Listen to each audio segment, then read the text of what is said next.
Am I live? I think I'm live. Chat, do I exist? Do you guys exist? Is any of this real? Nah, I'm here. I promise I'm here. Hello, everyone.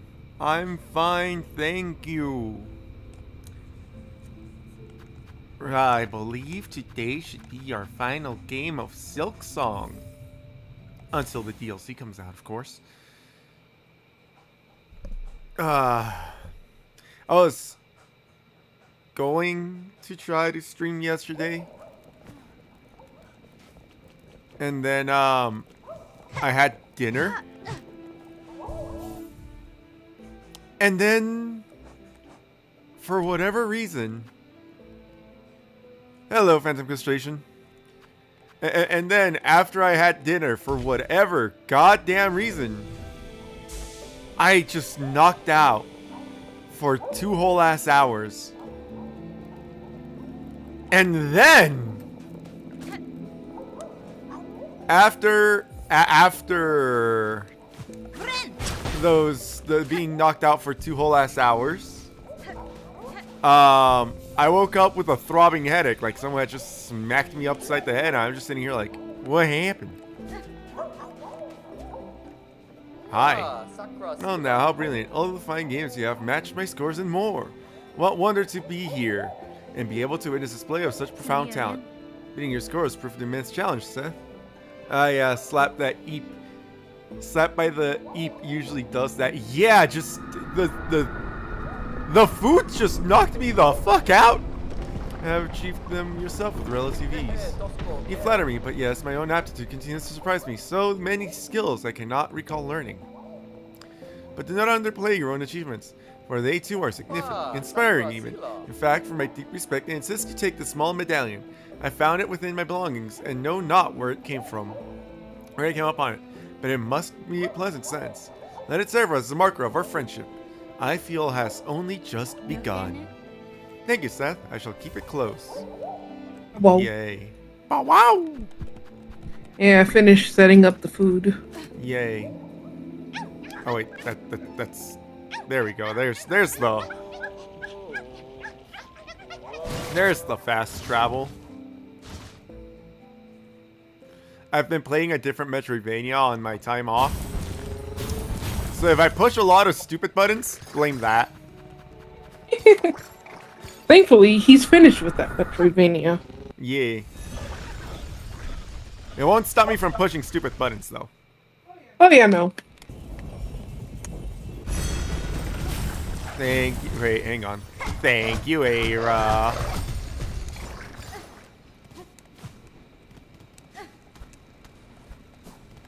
Alright, let's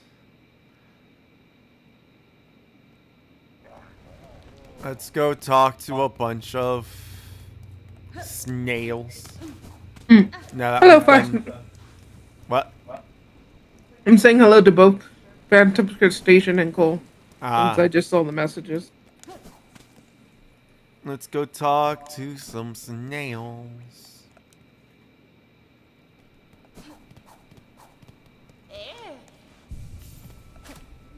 I will now invade your dreams.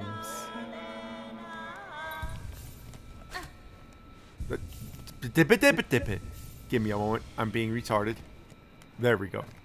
I found the well and the hidden chambers beyond. The power that remained at its base I have taken for myself. Found yourself in nature, I thought you're like, I will invade your dreams, but in reality, you're invading your own dreams, Ren. Yup. In nature, I, and from the shells of our ancestors in the lands, all those many who've called these lands their own. You made it seem so simple, like. All of that learning, all that strength, sucked up in a whirl of silk. We'd call you a thief, old one, and cruel for the taking, but it's all coming down soon, if you can't stop it. If there's advantage in your act that might see the cave safe, it's better you take your claim. You're holding, old one. We can guess to its source, though we'd believe it long gone from these lands. The hearts of a graceful lord. In its taking, I was able to witness his cave and kingdom, As once they flourished. He was a bitch and threw everything in the kitchen sink at me. A stunning sight, unique, all gone, lost in pale monarch, and the system to keep her caged. It is time, shamans. I have the hearts. Enough as requested. Enough to build your spell, yes? Aye, we're ready. Still, it's sad to sit. It's a sad set you're holding there. Strength such a few shall ever know, and all about to burn for Farland's saving. I'll warn you, old one. This first part might not be pleasant, but get you in there, deep as needed. Now you've only to ready yourself for what comes. Lay up on the dials, and we'll begin. Here.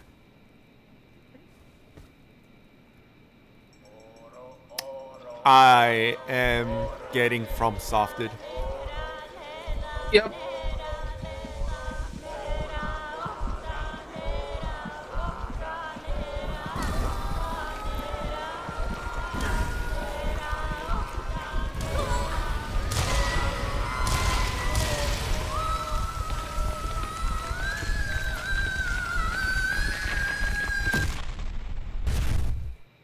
Okay. I mean, they did tell her it wasn't going to be pleasant. That is true.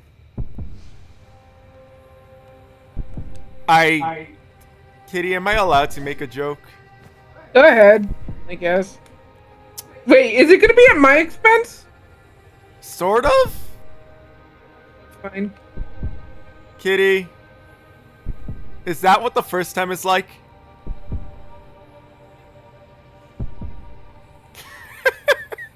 I'm sorry. Wait, what are you talking about? Sex. No? Is the first time getting laid that fucking violent? No.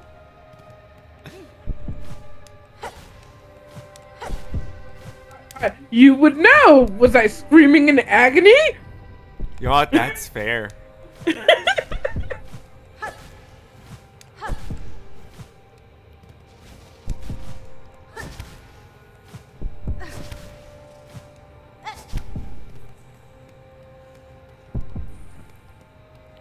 Although I guess it wouldn't be Hornet's first time getting penetrated. You're so dumb.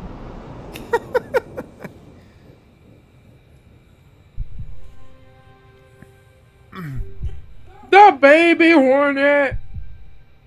Hello, nerds. Show us your craft, child. Show it splendid, as only we can teach. Prove yourself more weaver than worm. Wow, racism much?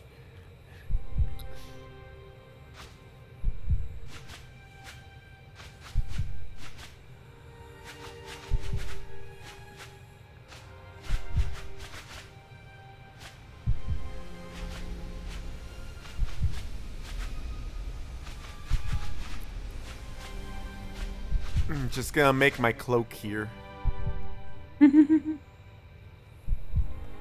I mean, they were all wearing red. Yup.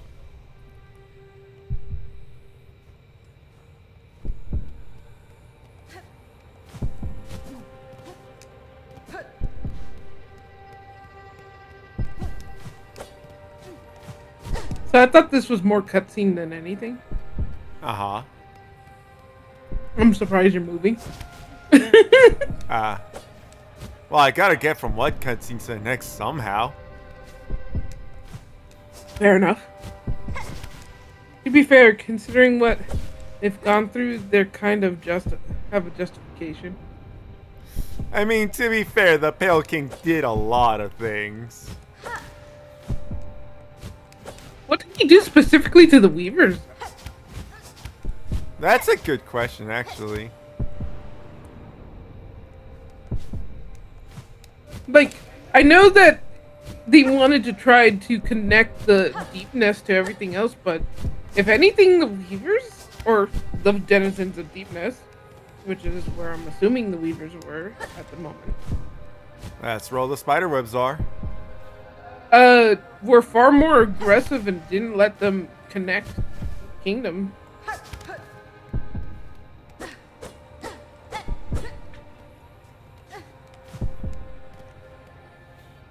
It doesn't sound like the Pale King went after them after.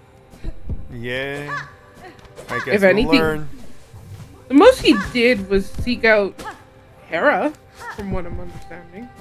To be a dreamer. Unless they call that an injustice, because he essentially took their queen. Oh, hey, I know where I am. I am in Deep Nest.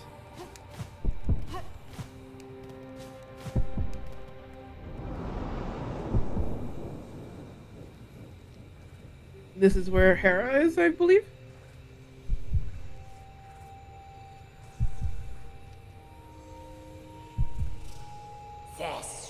Ignore them, daughter. Their whispers. Greater, grander weaver, guardian, queen. Those are their desires, not your own. Certainly not mine. Only if you resist them, you might see it. Another hope beyond. But to recall these words in time so far, will you even remember me, child? Could you? A mother before the mask, before I lay forever in duty.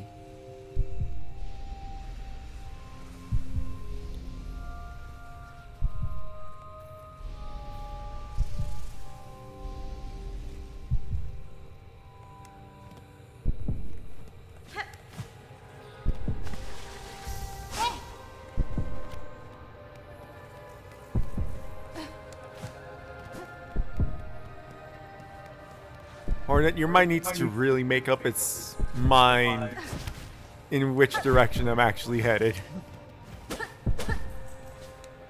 But it is the mind maze, Ren. It's not going to make up its mind. Oh.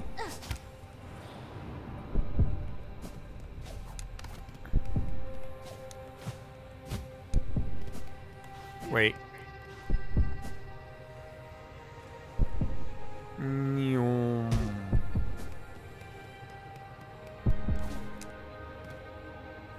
Oh, hey! Hi!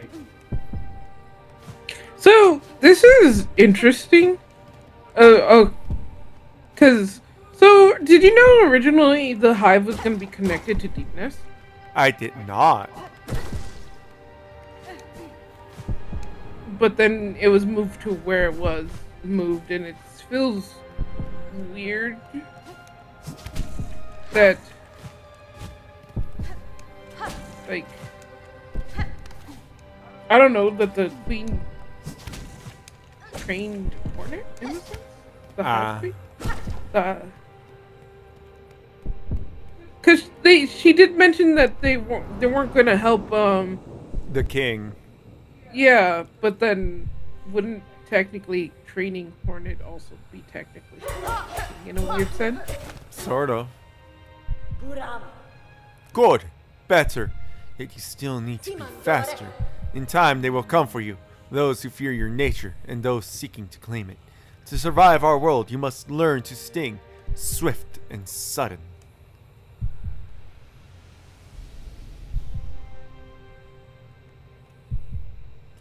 So, I am a hornet, a spider, and a worm. You're a Hornet only in name. Nah, in training.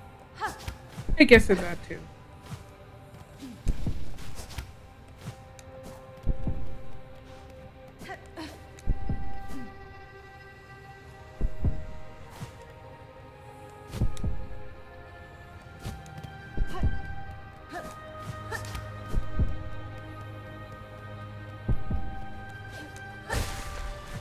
Oh, hi. White Palace.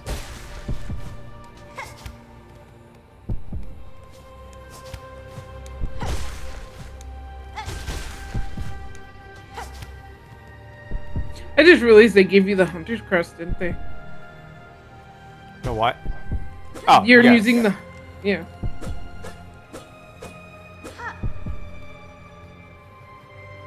Hello, the void. Oh, I have to go into the void. Little ghost, I'm coming! Whee! Oh. I'll be honest, I do wonder how Hornet would do in the Path of Pain. She's considerably bigger. That's true. So not as great. Probably, yeah. I'm coming, little ghost. Oh, hey, white lady.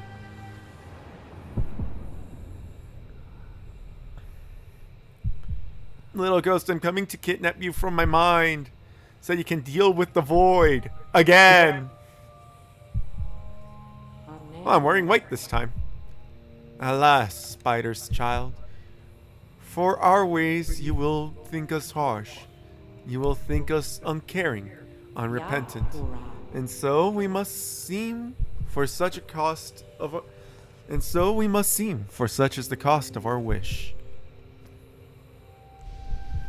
Oh, fucking holy shit. Hornet looks good in white. Like, holy shit does she look good in white. I would not mind wearing that. You are wrong, lady. I knew the wish and the price to achieve it. And now, across these many ages, have only come to know it better. Strength in mind, in care in claw, strength enough that I may live to see the world better than our own, or to craft a world as I desire. That was the wish for my mother, and of my mentor, and of you. Indeed, Spider, so much pain you must have passed to speak our hope so simply. For her you become who knows clear our desire, and has seen full the darkness beneath our house. I would show you the gift.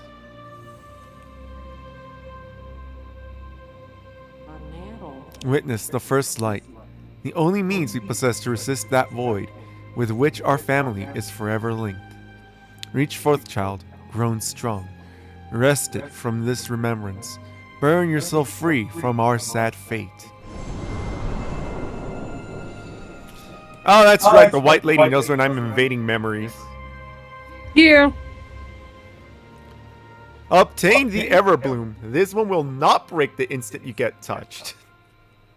Yep.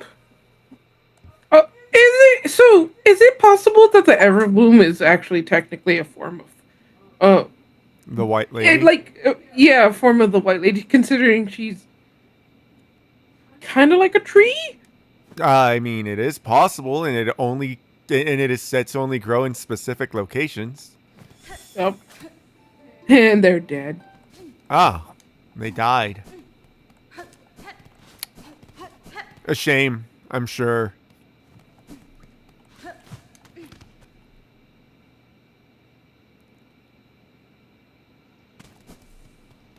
Like, it is said that it fucking only grows in certain locations, and apparently that certain location is fucking, whatever their kingdom was called before, you know, it fell to ruin. Yeah. Oh yeah, it was just called Hollowness, wasn't it? Yeah. It also makes sense why one of her guards used to, would have the fragile flower. Yeah. But also how, you know, what's her face kept getting more and more and more and more and more and more, despite the fact that they're supposed to be rare.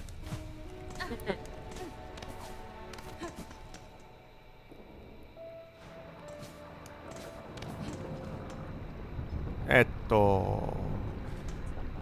Yeah, just forward. The morning lady just kept getting more of them, despite the fact that, you know. Oh, so do you have your stocks of bundles and stuff like that, just in case you need it? I should go get more. Yeah, just in case, because you are going to fight an annoying boss. Yep.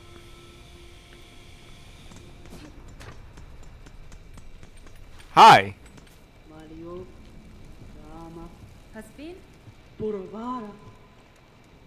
Bells told you the repair efforts in the diving bell. By now, that task is slightly completed. I fucking skipped a lot of this conversation because I was just here to shop. If you are hoping to put his work to a test, then we shall wish you again. We shall wish again on your survival, and if our own service can aid your critical task, now we will continue to provide. Thank you. I was kind of an asshole and kind of just sped through your things, and I'm sorry.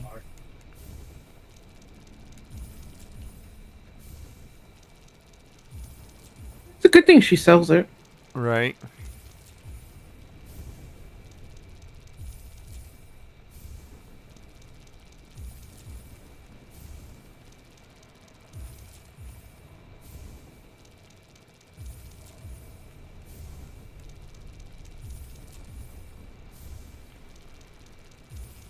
But yeah, no, Hornet in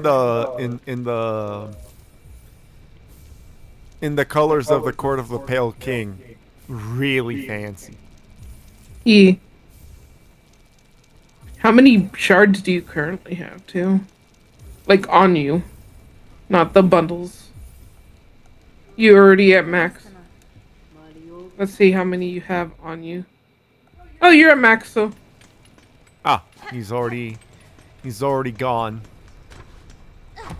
to where I too must go.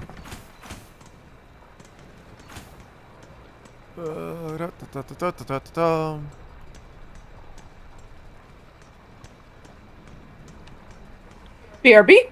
All right.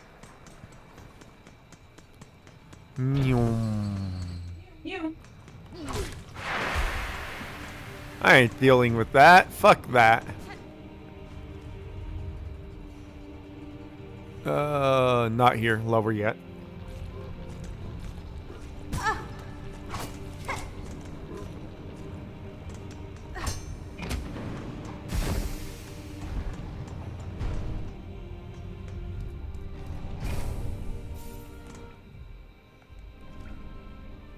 So I am here. Yeah, a little lower. It's time.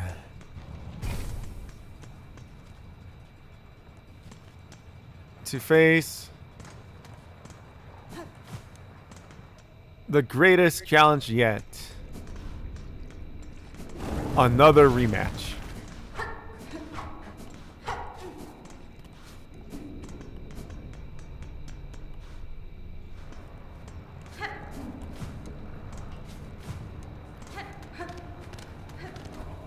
Hello, sir. It is done, miss. I fitted the shell bindings. The shell shield bells like new. Better new, even. If you're planning another reset, head down, holler, and I'll get you going. Your work is appreciated, sir. Know that. With luck, the threat from below might soon be quelled, and your lands shall rest calm. Well, good. I'm only really wishing to return to the forge and my regular duties. A little purpose. Routine. Frankly, miss, all this action is more and a bit overwhelming for bugs like me. I'll be glad when it's all over, providing we survive, of course. For you and my other friends I've made here in Bellheart.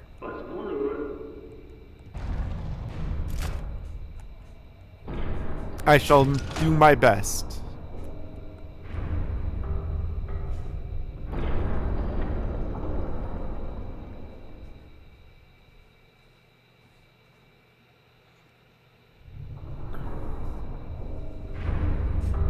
Holy moly. What's up, guys? Merry Crumbles. Merry Ho, Crumbles! ho, ho! Merry Christmas! Hopefully, this game gets beaten today. I mean, it would suck to play this game, get my ass beat to me, right? And then have to go another round where it's just me versus this fucking cunt.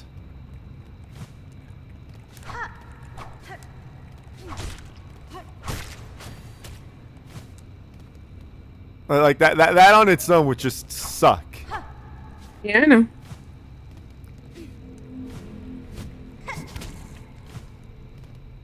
But, It's not never impossible. say never. Yeah, never say never.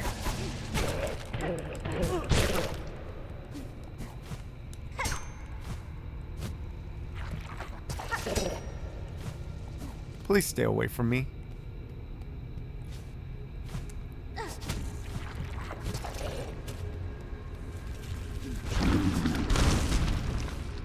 You also please stay away from me.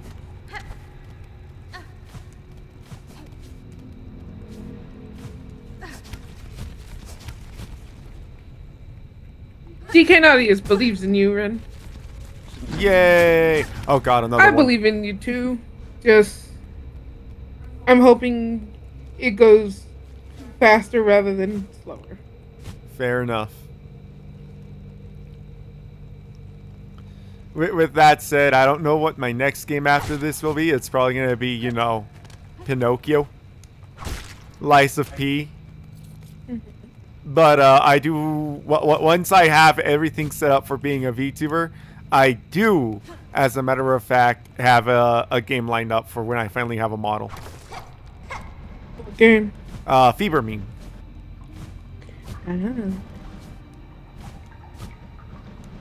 It's one of them games that likes to troll you. I think I saw part of it recently. It's very funny. Yeah. Did you see the one with the favorite color? Fever meme. Favorite color? No, I didn't see the one with the favorite color. I saw the one with the potted plant. Well, I won't tell you about it since you want to be not All right. spoiled. Child, I hold... So, it's not so much that I don't want to be spoiled, so much that since it's a game that trolls you, it's better for me to not know. Yeah, that's what I'm saying. Child, hold the means descend. Let us meet one final time and quell this black ruin of our making. Force Ghost. Who are you hoping you'll find down there, Spider? An ailing child and a silk-starved beast? If so, I'm afraid we may sorely disappoint. What awaits below is me no longer. Even if only your shadow remains, to release your mother's grip, my blade would see it slain. Then why hold even this moment? Surely terror hasn't suddenly claimed your hardened heart. Take the final plunge, Spider. Join us in my drowning palace, and let oblivion solace us all. Oblivion may take you, child. My own life I shall not sacrifice. Have survived the fury of your land, have borne its barbs and blades, and I have seen wonder behind its dangers. But always, child, I remain the daughter of hollowness. In the void below all things, the darkness I will fear no longer. I miss my brother.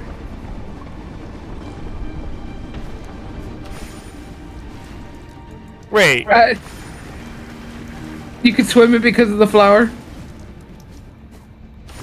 What's this way then? I don't know. I wanted to do like the down dash into it, and it didn't let me, but instead there's something over here. Now I'm just like, what? Kill the crawler! I don't know.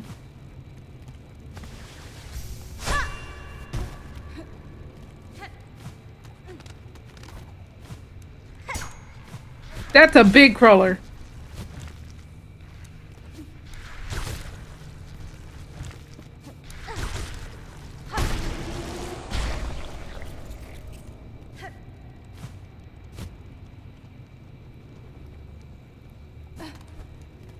Oh, I've been here before. Huh.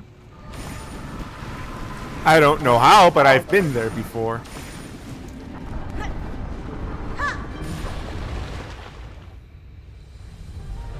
Fever what? You already answered that question. Oh. Hello! Hi, Blue. Wow. Wow. Ah. Protect me, flower! I saw a video where people are comparing the Reaper Crest to Nightmare Grim. And yes, actually. They are very similar.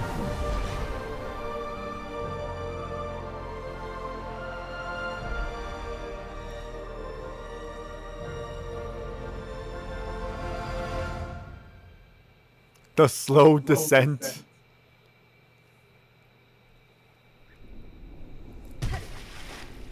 I have arrived.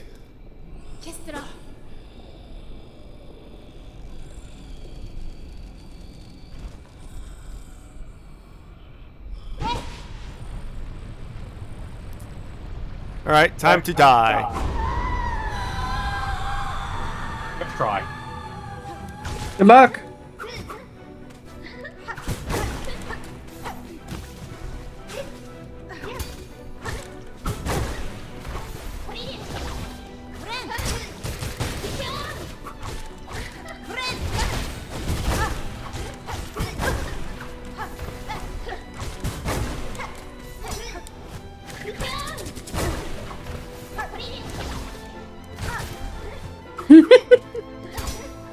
Bada bing, bada boom. I just realized what a pain in the Grim Reaper put them together and bada bing, bada boom. Yeah, I just realized what a pain in the ass she actually is. I just realized how bad this actually is. Oh. Explain?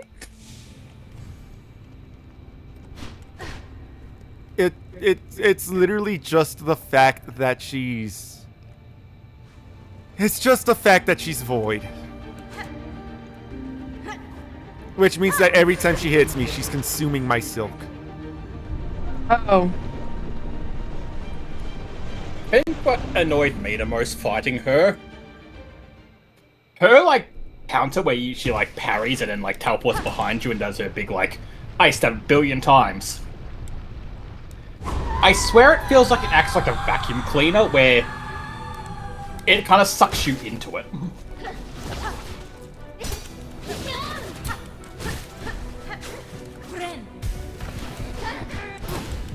Like, you'll be on the very edge of it, essentially, and if it, like, nicks you, it pulls you right into the middle of it.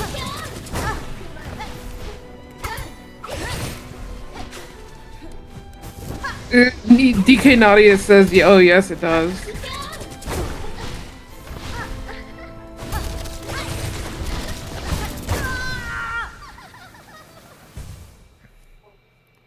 Oh no, she has the I am Melania kind of taunt at the end.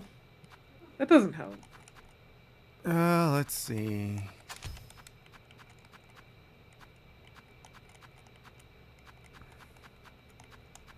As far as yellow items, what is there? I mean, I would take any yellow item that actually does something other than those two, because, you know, you're fighting a boss who isn't going to drop you rewards. That's true. Like, literally anything else is better than that, even if it's just nothing.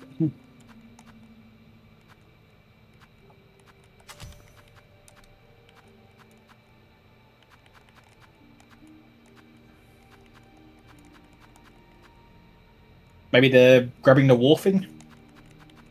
Ascendant's grip. Just in case you want to fucking, like, grab a wall to get out of her, attack for a second. Yeah. All of her wide swings and thrusts have larger hitbox than it seems. I would agree with that.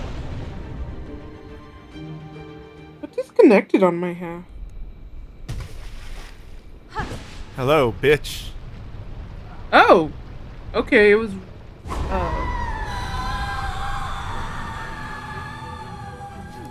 interesting.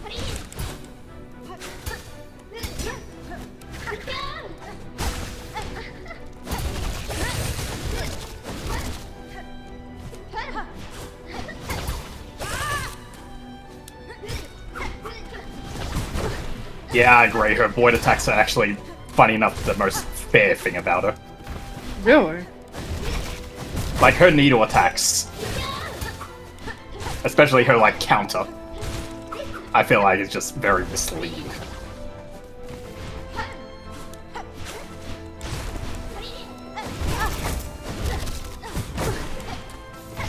I think also she just has too many, like, attacks that look the same, so you can't really tell what she's about to do. Yeah, I'll agree with that statement.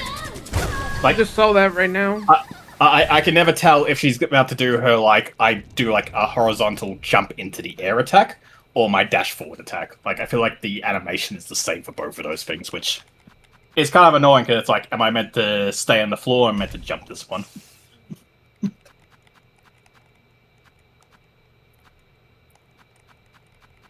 Also, I've been told that cross stitch is apparently the lowest damaging one, and that makes me sad.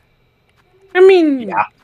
even if it is, Like, I like it. It just has so much anime to it, but why you gotta make me the sad? I mean, I you are mean- technically avoiding an entire attack and then hitting the enemy multiple times as a response. So True. I can see where they're coming from. I Like- mean, Like, if you did, like, Silksong, for example, and an enemy hits you, you just get knocked out of it. This one is literally the opposite. An enemy hits you, and therefore you punish them for it. Yeah. So I can see why it has less damage. I mean, if we really want to talk about which Silk skill is overblown, it's the Thread Storm. That one just does more damage than all of them combined. I like how they nerfed it, and it's still apparently really strong. Yeah.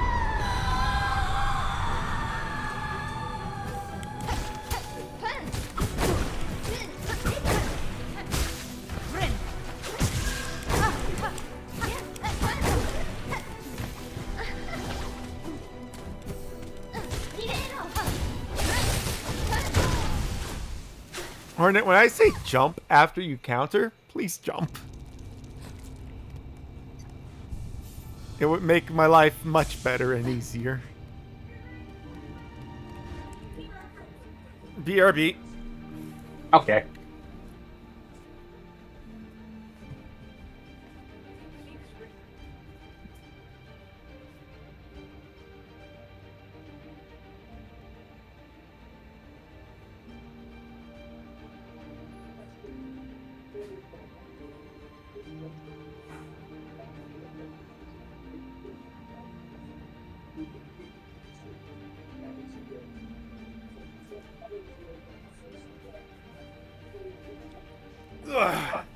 Alright, time to get my ass into me by the small child again. I think for this game what I want, and I know the map is already, like, funky and weird. So, you know, they probably won't go into it too much, because if they did, it would cause even more math weirdness. Uh-huh. I would like it that each of the crests that you can equip, like, for your different combat styles, actually had, like, effects on your needle damage. Ah, yes. Because I think what makes Reaper, unfortunately, like, it's strong, but what makes it, like, kind of, like, mid-tier compared to, like, some other ones, is this whole thing is, like, you attack really slow, but it doesn't have, like, a damage boost because of that. Like, normally when it comes to pretty much anything, when it's like, oh, this attack is slow and has a long wind-up, the payoff is that you do, like, you know, a bit more damage because of it. Yeah. But this game just doesn't. The attack between the Reaper and the Wanderer, for example, which is kind of the opposite. Like, Wanderer is like large attack speed where you attack really quickly. They both do the same needle damage for each hit. Fair enough. And then even still, and what makes it, I think, even a bit more worse as well is, like, apparently the Wanderer Crest can also crit. So, you know, it's like, not only is this one attacking faster, it has a chance to crit, where the Reaper just, it has a very nice moveset, and I appreciate it because of that. But, you know, it's going to take you an extra, like, it's going to take longer to do a boss fight with the Reaper Crest because you're doing less hits per second. Yeah.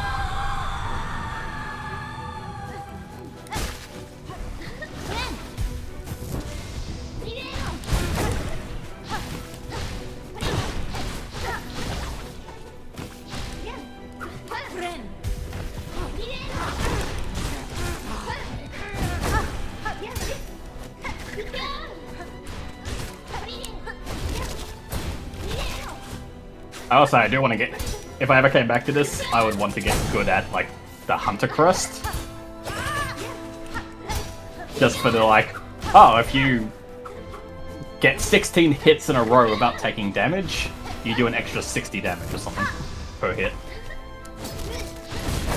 Like, I feel like just getting good at that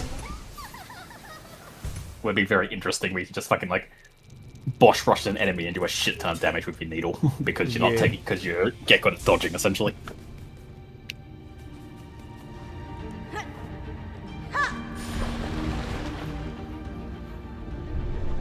I know I saw someone do.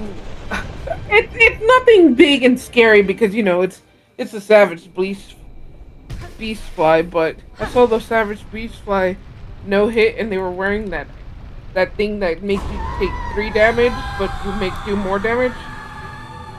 Yeah. I mean, here's the thing: if you can do a like no hit run, I imagine that plus like the Hunter Crest, where it's like, all right, because you haven't been hit in a while, you do 60% more damage, and then that charm does an extra 25% damage on top of that.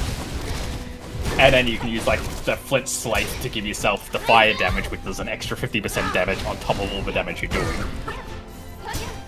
Like, I imagine there is essentially like a reward for being very skillful at this game, where if you don't get hit, you can just do massive damage with every needle strike because of it.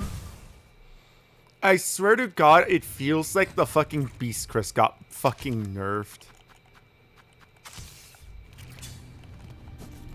I mean, I don't think it got nerfed. I think it's just that it's. I hate to say it, probably just they need to work on it because it's not. The reason that I say friendly? that the reason that I say that it feels like it got nerfed is because it genuinely feels like, hey, you know how you're supposed to have a good amount of time to fucking attack the enemy? You got hit once, the entire fucking buff is gone. That's what it feels like now. Where before I feel like I could get hit 3 times before it was gone.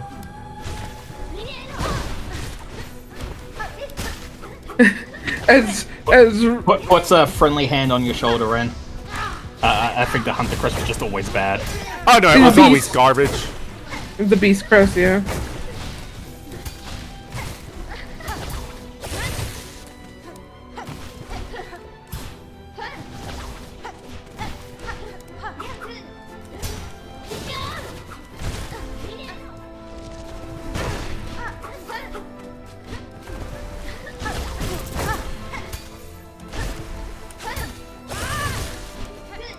Huh.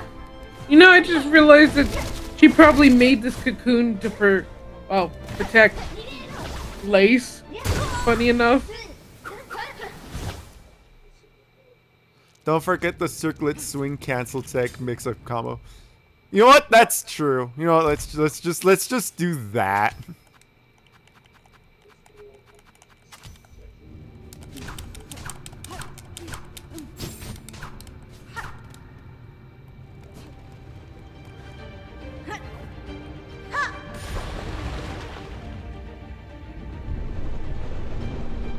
This is actually worse than fighting Melania, I'm not gonna lie. Oh, you know. And it's not just, you know, I hate Lace.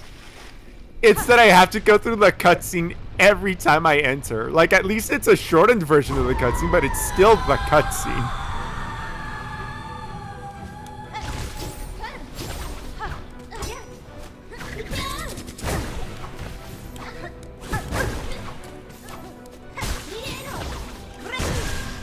Oh, fuck off!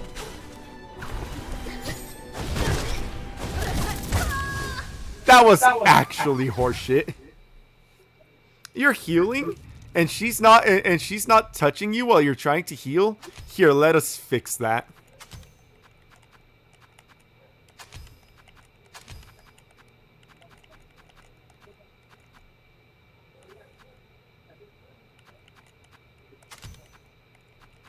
Yeah. It's not Melania levels of bad. Melania is retardedly easy. Like, once you get into the swing of it, Melania is actually very simple. And unfortunately, there's way too many ways to cheese her. Like, just walk away. Like I hate that one of the fucking simple strategies to defeat Melania, even on her second phase, is just walk away from her and just snipe her with fucking madness. And that's enough to kill her. As we discovered, apparently the Crucible Fire Breath attack just unlocks her for a while. For some reason.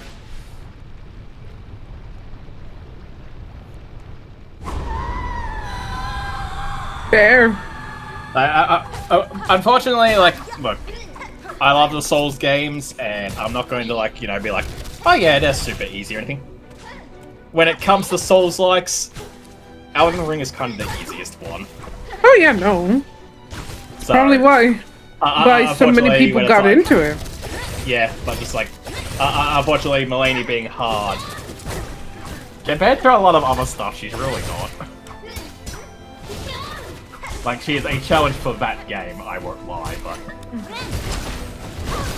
I mean, she's not even, I don't even think she's the hardest boss in her game. Oh yeah, no. I feel like the DLC has also changed that, too. I mean, I don't even think she's the hardest boss before the DLC. Oh? Who would you say would be the hardest? I'm gonna start a fight, but I think Malekith is actually harder. Really? I mean, he spends a good time of his fight jumping around pillars so you can't hit him. His attacks drain your HP and cut your max HP if you get hit by them. And here's the thing. Like, obviously compared to the second phase, his first phase isn't, like, you know, overly difficult. But there is like there is a non-0% chance that as you're walking through the fog gate, he just does the beast like claw rake across the ground and just hits you with 5 claws as you're walking through the doorway. You thought Margot was hard? You came out? Margot is pretty hard on your first few fights. Like, his. Wait, are we talking about first Margot or second? I'll say both. Look, there is a reason why. There is a reason why that when you get to Margot at fucking Storm Castle, and then you go to the, like, the Steve achievements, it goes from like, oh, 90% of players has the start of the game achievement. 40% have beating Margot achievement. Like, there is a reason why, and it's because he's a fucking roadblock for, like, most people. Fair. So, I will say, even, I'm gonna give it this. Moog. Even knowing the fact that he's a fucking bitch to his own element, I still dread going to fight Moog, even when I have the fucking mixed physic to not take his fucking learning to count with Moog. Moog is a very difficult fight. I think I've just unfortunately fucking like Pavlov dogged myself with Moog. Because in my first ever playthrough, the only bleed weapon I had were boxing gloves. So I have a very comical mindset of like, oh, this is Moog. This is the boss fight where I run up and punch him to death. So, you know, I didn't say that was an easy fight. No, that was horrendous and took me hours and hours to do. But now because of that, I have that comical reaction every time Moog shows up that I'm like, time to get out the brass knuckles. So I can't. I mean, at least it's not Gideon. Fair. So I'll be honest. Sorry. No, go ahead. I'll be honest. Like, yes, it's fun to cheese Gideon because he sits there and talks at you, and you can just go and like melt his brain by giving him a hug. But I'll be honest. If you don't get him on your first try, so you actually have to fight him, his spam can just be unreal, and it'd be like, cool, I'm fighting an actual player, and he's just spamming unlimited magic spells at me because he has unlimited magic. Yeah, Gideon can be a bit of a pain in the ass because of his just magic spam. I used him to get good at the Golden Retaliation. Yeah. It's literally just that if you do not beat Gideon while he's like Monologuing. to himself. There is a very good chance that he will just turn the boss fight into bullet spam. It's like, cool. When do I get to, throw a hit? That's the neat part. You don't. Oh, you gotta say, Ninja? I was gonna say I can't say anything about bosses past Margit because the last thing I did was beat Margit and then enter the Frostland, the giant, you know what I'm trying to say. So I don't like him. The fire giant always kicks my ass, but he is generally speaking a very easy fight. Oh, I mean, I imagine he's gonna be easy for me because at the current moment, I know my build is I rot and bleed. Just take that. Keep on. I need to. What just annoys me with fucking fire giant is after you do cut off his leg, he doesn't really have like reachable weak spots anymore.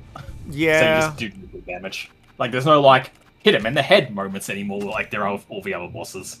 It just becomes like fucking just keep hitting him in his other leg, which we do like neutral damage at most, and hope for like the bleed procs to kill him.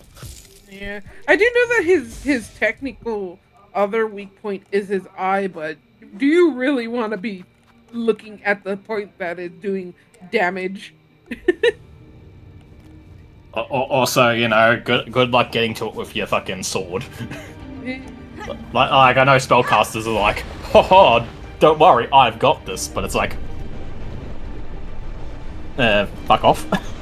Right. I have a hammer and I refuse to give it up because I'm stubborn.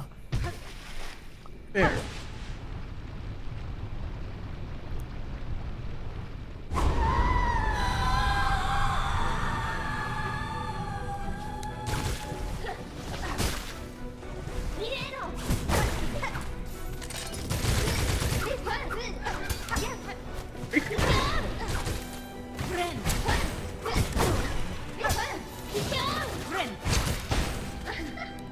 I checked that space into Malekith's sword. Fair.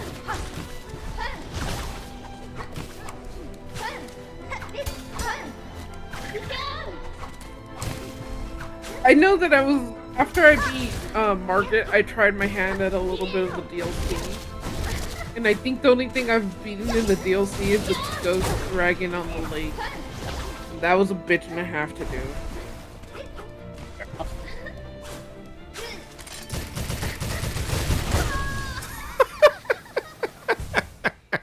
Like, shooting her is funny. No, have your joy wherever you can. I will say I'm still pissed about the silk shot requiring fucking...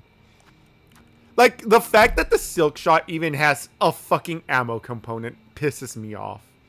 Like, once I learned that it's eating at my silk, my brain went from I like this gun to I don't like it anymore. Simply because my brain absolutely went... If you're gonna be using my silk, stop wasting my shards. I think why I still like it simply, I stopped using it as a damage thing, and I used it as because like a single shot would basically 100% guarantee that I'd poison the enemy, so it became my like poison button. Oh, fair. I think that's why I still used it for most of my run, just because it was like that's what I used to apply the poison, because other tools was like, you have to hit them 3 or 4 times for the poison to proc, where the gun was just like one shot, instant poison. I think my favorite way of killing Gideon was, look into my eyes, motherfucker! Yeah, Like I said, you walk up and you give him a hug and he blows up with madness. It's great. It is great.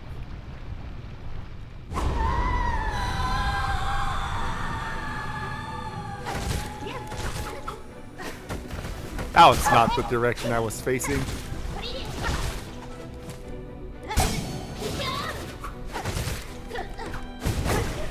Oh, right. It's...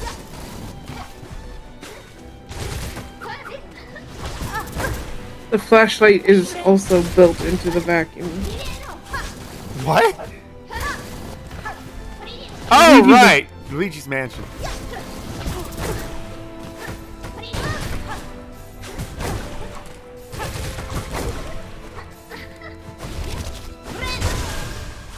Oh, that went higher than I thought it would.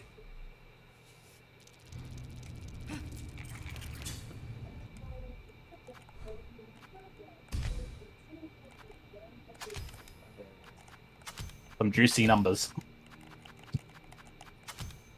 So I decided to do the math of if you did like essentially like the huntress crest plus the barbs plus the flint slate on a max needle to calculate its damage and all that. If you had all three, so you had the 1.5 modifier from basically hitting an enemy 12 times without taking damage. The barb thing giving you a 25% boost, and then the flint slate who adds an extra 50%. You're doing your needling goes from 21 damage a hit to 61. Oh, damn. Oh, shit. And basically just using, like, Lost Lace as an example with her damage modifier negation when you upgrade your thing. Her damage negation would take it to make it a 58 needle hit every time you hit her. Which means you could kill her in 28 hits. Oh, damn.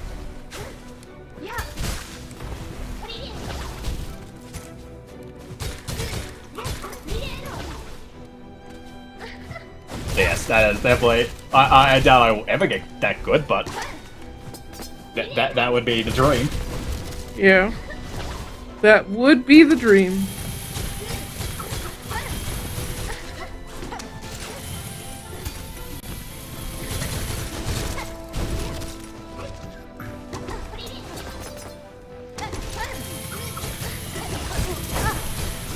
Who needs to fight Lace with your needle when you can just kill her like your dad would?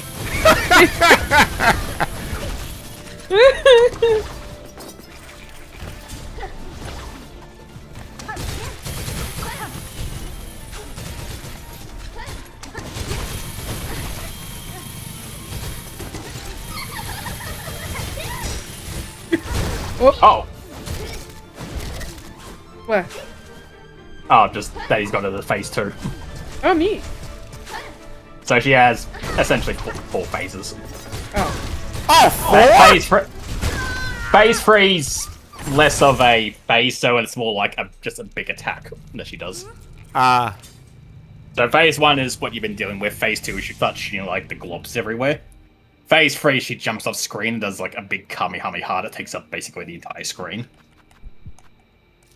And then phase 4, she basically is phase 2 again, but she attacks faster.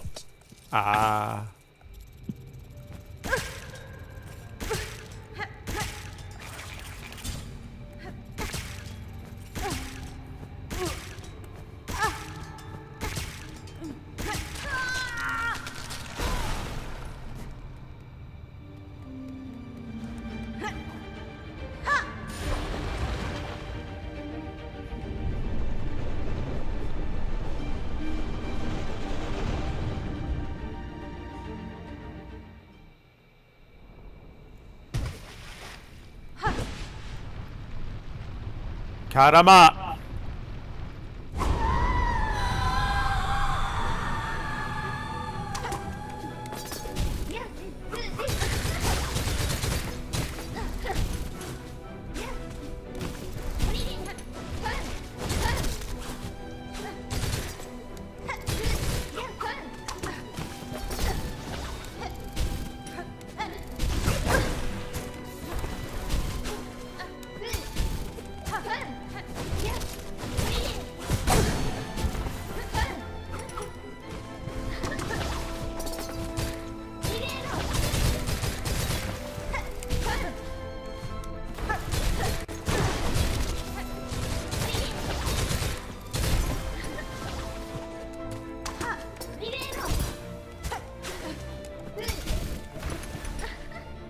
We do get like Elden Ring 2 or Dark Souls 4, whatever they're working on next. You know what the DLC gave us right at the end that I really want to basically them to continue in the future? You know when you beat Consort Radahn, you can basically summon Radahn's sword from like the memory link thing. Yup. But you can get like a long sword and a short sword version of it. Yep. I want that for basically all boss weapons. I feel like like if like, oh, this boss has a fights with like a giant colossal sword, you can get the colossal sword, or you can break it and make it into like a long sword or a short sword. So you know, you can get any boss fight, you get any boss weapon you want, but depending on the size of that boss weapon, you can like break it and craft it into a different weapon. Yay.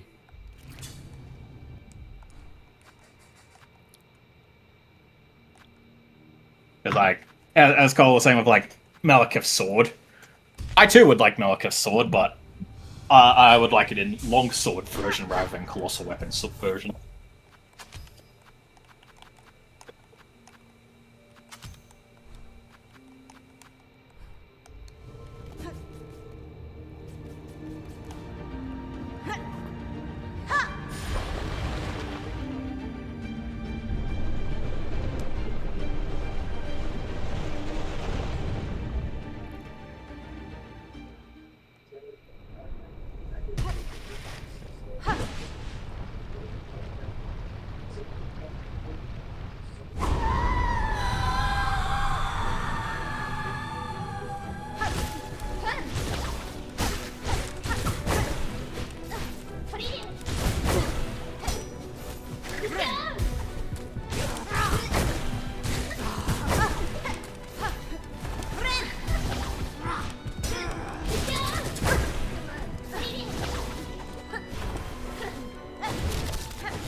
Fuck off.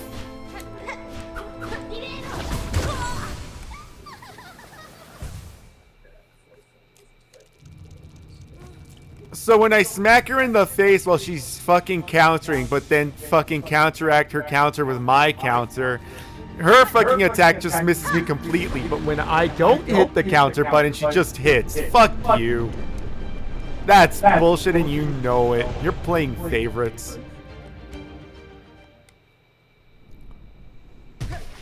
Welcome. I hope you enjoy this new game, Ren. It's so much fun with this new boss fight they invented.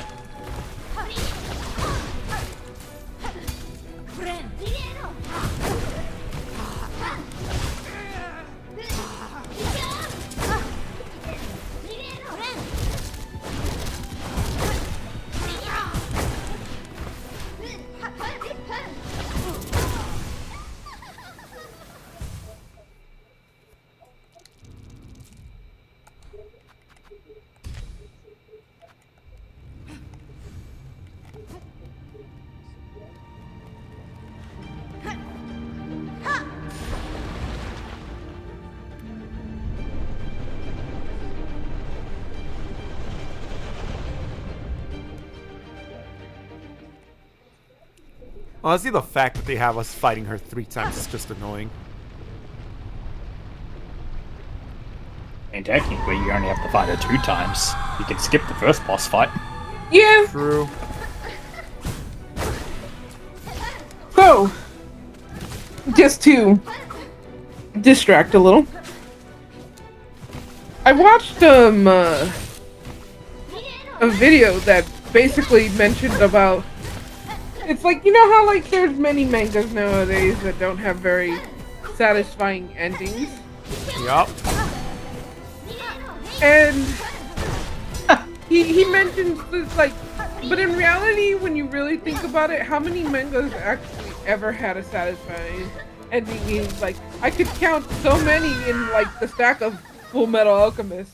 The stack of Full Metal Alchemist. I mean, like, okay. too true. It's not wrong. Yeah. When you said like, how many can you think of? That was literally the first thing that came to my mind. It's like Full Metal Alchemist. And the stack of Full Metal Alchemist.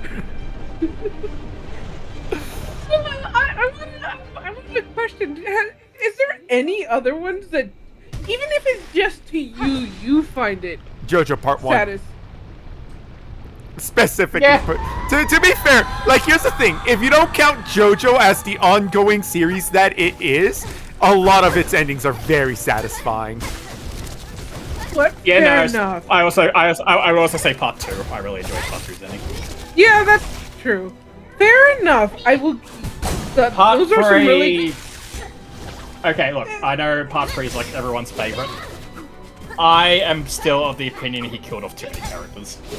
I know, like, people are like, that's what gave it. It's like, you know, stakes and everything. It's like, I guess, but when you have like a party of like 8 characters and 3 of them walk away, you feel bad. Yeah, I honestly feel bad that, like, I hate that Abdul and Iggy just kind of they didn't even fight Dio. They just died, in a sense.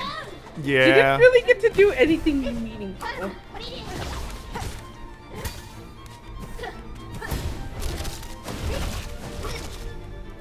And I like Polnareff. Polnareff. Yes, but honestly, he probably should have died. I'm gonna say it right now. If I could trade Polnareff for Kakoi, I would do it in a heartbeat. Yeah. I like Kakui. Unfortunately, Kakui really got warped very hard. No one can deflect the Emerald Splash. Literally, everyone deflects the Emerald Splash. No one didn't deflect Emerald Splash. Like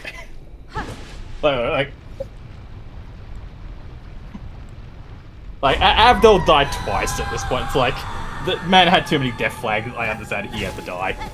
Yeah. Iggy, you had to have Iggy die because, you know, he's the dog, and you need the fucking emotional of like, the bad guy killed the dog.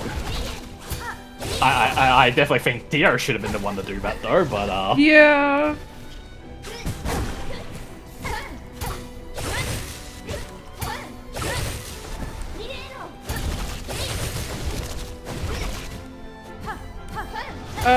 What was I gonna say? Yeah, no, the JoJo's were... Honestly, I think 3 was okay. I think 4 worked as well as its own satisfying ending because it ended where it started, in the past. yeah. I can't say much for the other one because it feels like... Oh, I know. What is it? The one with Jolene didn't have a satisfying ending. People were very upset about it. Is that the one where Dio just blew up the universe and restored everything? Technically speaking, yeah, it wasn't Dio, but technically speaking, yeah, it's Dio's fault. Let's be honest. Yeah, because he's the one who made Poochie all in... Like, Poochie who wanted to bring back Dio, essentially.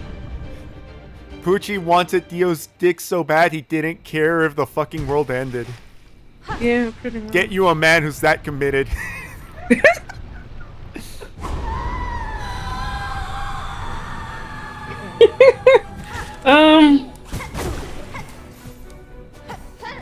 I can't say much about the other JoJo's because I don't fully know them either. But, for the most part, yeah, I would say most of the JoJo's were satisfying. For me, call me corny or cheesy or whatever, I like the ending to Naruto. But then, wait, actually... To be fair, like, here's the thing. What I will say about Naruto is, as much as, like, I fell off of Naruto, Naruto set out and did all of his mission statements. He said, I'm gonna become Hokage, and holy shit, he's Hokage. I'm gonna go get Sasuke back. Holy shit, he got Sasuke back. He actually went out and accomplished his missions, I'm just saying. Yeah, he did get Sasuke back first and then became Hokage. I guess what made me satisfied with the ending is because I was already building myself up to, oh, he's gonna end up with, like, Sakura. God, I was one of those people who were all in the romantic wars. And, well, I was basically like, okay, that's the only part that I'm not gonna be happy about with the ending. And stayed with me, and I was like, oh, yay, cool. 10 out of 10, I'm happy for this. But I know many people will not. So that's just me. I'll say this, from what I've seen on Naruto, because I've never finished, I've like read the start, read a bit of the middle and then like read the ending essentially, and missed like big chunks in between those parts. It seemed really satisfying in the manga, and I liked how it ended. What I've seen in the anime though, where they like continued with this like weird filler arc afterwards, where they follow like this weird character with a similar name, is kind of weird though. When like there's dinosaurs and aliens now, and like Naruto doesn't really do anything anymore. You know that's not just anime only, right? Shush. I know. Shush. It's just filler. It's not real. It can't hurt you. It's not real. It can't hurt you. Yep. Totally. Look, eventually Naruto's gonna like wake up covered in sweat, and he's gonna be in a panic. His wife's gonna like look at him and be like, Naruto, what's wrong? He's like, I had this horrible dream. There was like a small version of me that was like calling him my son, but he was like really fucking annoying, and he made all the fans upset.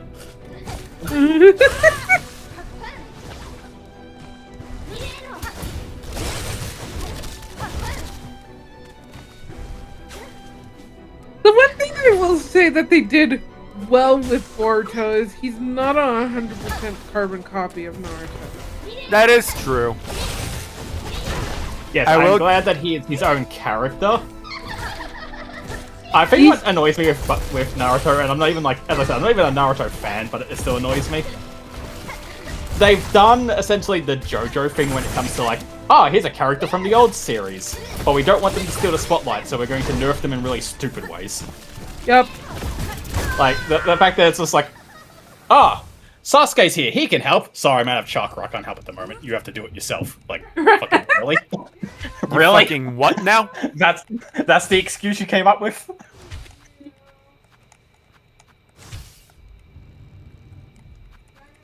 Being a little brat, I shouldn't indulge you, but when you're in one spot and I can watch you, I prefer this over you being bad.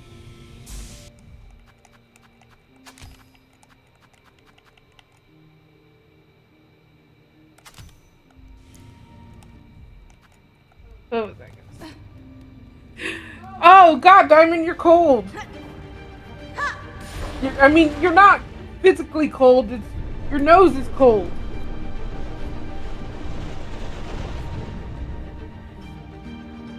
Also, I have to check what the fuck is going on with my system because I have been unable to play fucking Night Rain. Yeah, that's something weirded out by. It's weird how it's only Night Rain. Yeah. Okay, to be fair, we say it's only Night Rain. I haven't fucking, launched OG Elden Ring.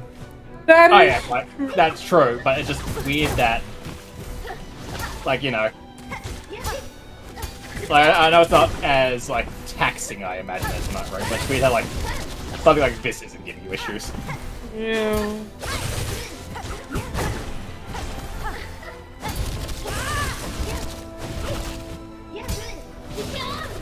I mean, What to other be games are fair, while this itself is not as taxing as Night Rain, I'm streaming this. I'm not streaming Night Rain. Fair. Maybe it might be spaghetti code kind of game. Maybe you should try Power World. Ooh, fair. I have been wanting to play Power World, mostly because I want to build new things. New Fair bases. I'm They give me essentially- triangles, guys. Triangles. Triangles!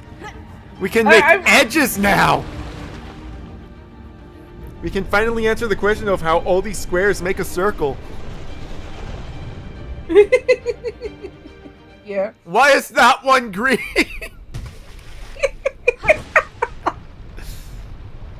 Actually, you know what I'll say about Naruto and its ending?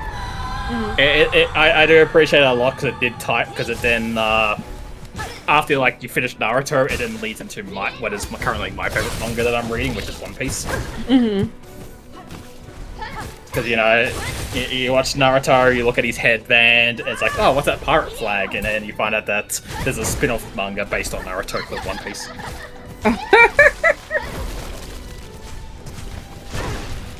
You know which one I'm just like, I don't know if it has a satisfying ending or not. I feel like it should have had a satisfying ending when it stopped at a certain point, but then it decided to continue. You better say Dragon Ball. No. Well, yeah, you know what? Fair enough. Dragon Ball 2, but Dragon Ball had a lot of times when it could have just ended. I'll be honest. I kind of feel like that with Bleach. There was a lot of times where it's like, if you just ended here, I think everyone would have been happy. I would have been happy with him defeating Aizen, and then Yeah, you know. same. But no, they continued it, and then they killed off characters, and it's like, why? Ichigo set out to do what he needed to do. Essentially. It looks like he brought balance back, but no, they created a convoluted... Honestly, him being also part Quincy just feels like a pull from his ass. Oh, the fact that, like, by the end of it, he's like, I'm 50% this, and 50% that, and 50% this, and 50% that. It's like, these are too many 50%s, mate. This is not how math works. You can't beat all these things. It is interesting to find out that his sword, what is it called? Zangetsu? Yep. Yeah. It's like, oh, the old man he kept on seeing. That wasn't Zangetsu. That was just his Quincy ancestor. But the real Zangetsu is the fucking hololized version of, or like the inverted version of himself. I'm like, oh, yeah, okay, that's kind of cool. But That's not even inverted. That's just chalked up. They just fucking threw him into a fucking powder bath. I mean, his mouth and is inverted colors. Ah, okay. So that's why I know it's inverted.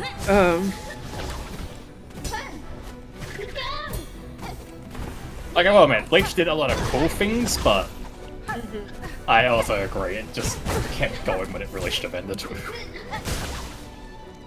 Like, I know that when they brought back the anime, they kind of did fix some of the pacing issues that the manga had for the second part, which made it look really cool and whatnot, but I still think it should have ended at Aizen.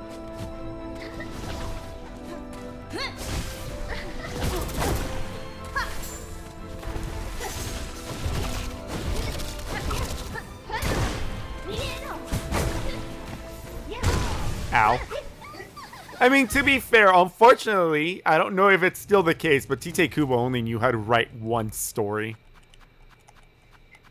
So I can't say anything on that because I know he had a manga before Bleach, and I know my friend read it, but I don't remember what it's called. It's like Zombie Punk or something like that. Hi, Diamond. Being a spoiled brat, you want attention?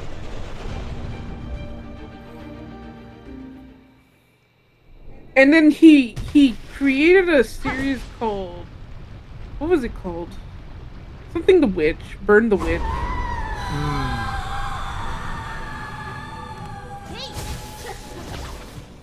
If I want to talk about unsatisfying endings, Soul Eater's the first.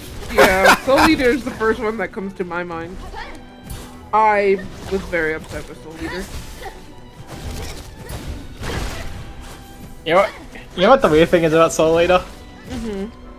Despite it being the biggest fucking trope and it's the most, like, roll your eyes thing ever, I actually like the anime better. So much more. Oh, yeah! I kind of like. Yes! I really like the anime's, like, power of friendship saves the day. I don't care how fucking tropey it is. I'm like, yeah, friendship! Yeah, I like the Power of anime friendship power of saves the day friendship. will always be a 10 out of 10. I don't care what anybody tells me. Like, it may be like overused and outblown, but it when I see what we got in the manga and then see the anime, I'm like, yeah, I prefer the anime. I mean, Nice. the anime kept characters who didn't do anything, like, actually doing stuff, and it's like, cool, I like that. I Yeah. like that you still exist as characters in the anime. Right. Yeah. Like, this is literally the one time I feel like where I can confidently say that the anime did better, which is weird to say. Yeah. But normally when animes do their, like, anime-only stuff, we get, like, fucking, Full Metal Full Metal Alchemist. Alchemist, where Nazis show up. Interdimensional Nazis, thank you very much. Sorry, bro, I have to go live in the human world to fight Nazis. But it's okay, you got this. I'm coming with you too. Don't you want to stay here with your girlfriend and, you know, we can go back to being humans and live happily ever after? Don't be silly, that's not how this would end. That'd be a happy ending and everyone would be satisfied. Obviously we have to fight Nazis. To be fair, I did actually enjoy Full Metal Alchemist, like the original fucking ending that they had before the movie. I also enjoyed the movie, but mine was like way checked out at that point. Yeah, fair. Like, I did enjoy the Edward Elric sacrifices his life to revive his brother. He finally understands. That was good. And then, you know, they did the movie and it was weird. Envy was a giant Leviathan. Leviathan? Yup.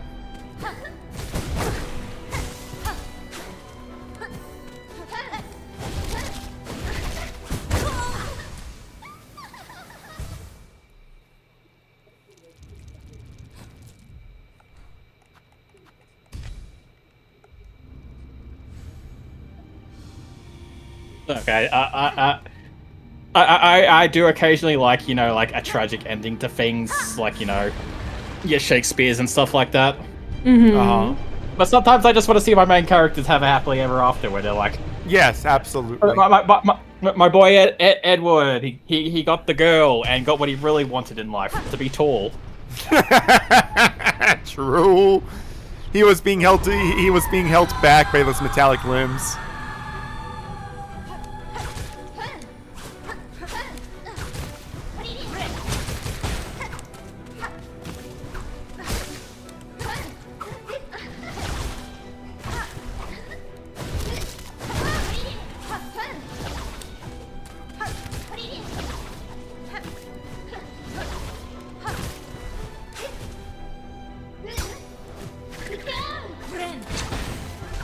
Also, just because I brought it up earlier, I will let chat know I am when it comes to Dragon Ball V, I'm one of the it should have ended up to sell people.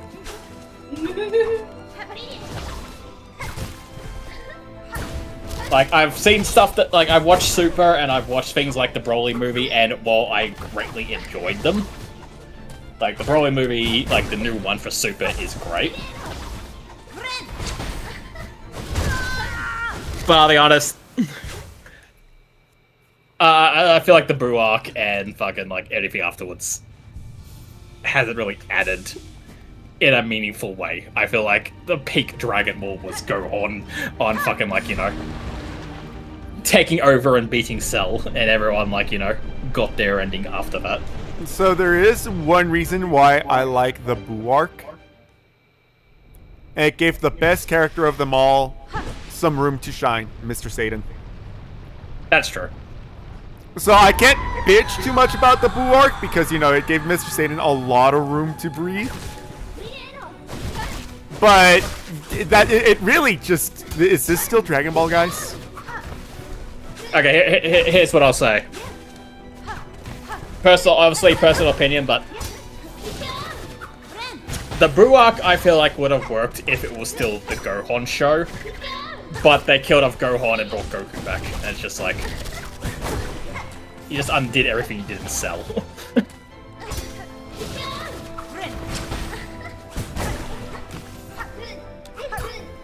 Like, had Goku just been like, you know, he's like, mentor, I'm in the afterlife, I'm helping Gohan get stronger, we unlock his potential, and then he goes and kills Boo, I feel like I would have been a bit more satisfied than like, oh no, Gohan lost the Boo, we're gonna have to revive Goku to finish the job now. Again. You can't forget the word again in there, because it's always again.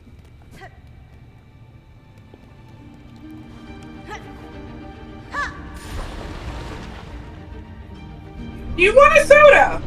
Yes, please.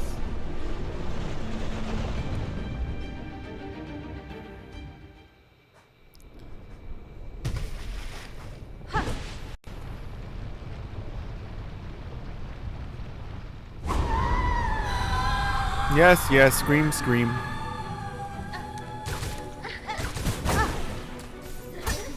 Other fucking like mangas and anime I've read back in the day, and I'm like, I'm happy with this ended, and I'll be honest, I'm not thinking of any.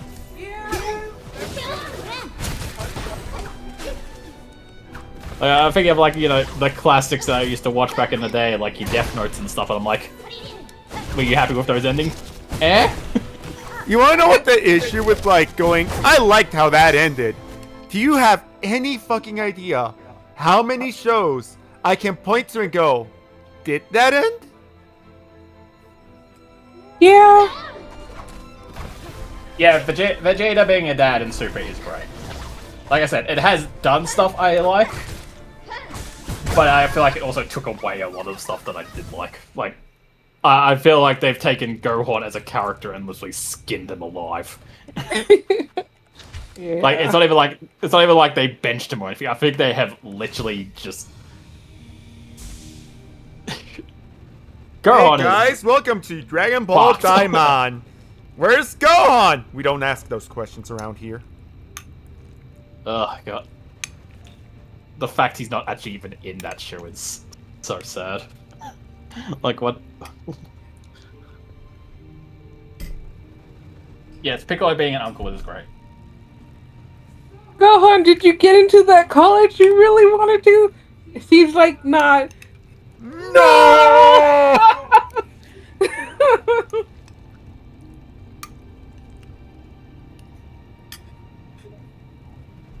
I think the issue that I take with Dragon Ball is the fact that they so frequently re-dumb down Goku. Oh yeah, Like I'm not gonna sit here and be like, Goku's a genius. But like, while he is like a fucking hillbilly that used to live in the mountains, he wasn't a fucking moron. And he basically spent his entire training time learning.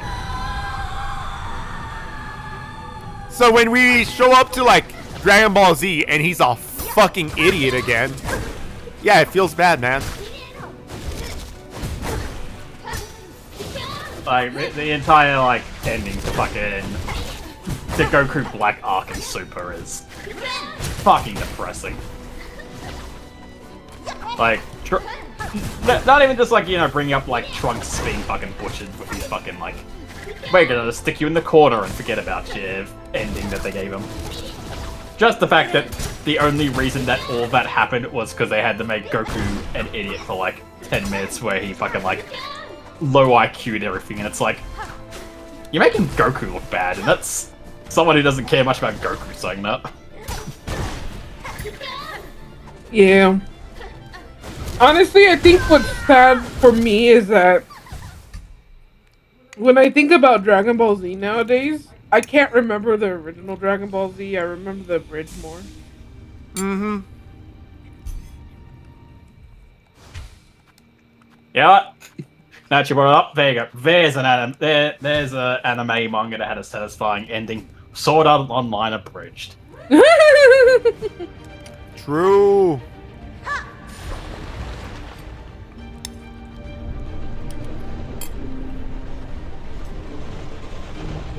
But below, there's still one more episode. We haven't got to the end yet. I don't care. I know it's gonna be satisfying. Yeah, fair enough. Like, when I say, I think of old animes that I used to watch, and my brain goes, did that have an ending? Like, fucking Crayon Shin-Chan was one of the ones that I used to watch when I was younger. Isn't it still weirdly going? Yes. I mean, if we're going that far back, I'm sitting here like, what's Sailor Moon ending? I used to watch that a lot as a kid. And even I can't fucking remember what happened in that. Fucking Card Capture Sakura, and I'm like, oh, how did that end? So I don't fucking remember. Oh, she becomes the next Clow. Fucking Yu Yu Hakusho. I'll be honest, I already watched like the first 2 or 3 episodes of that. I remember watching a good amount of it. I just can't tell you how it goes.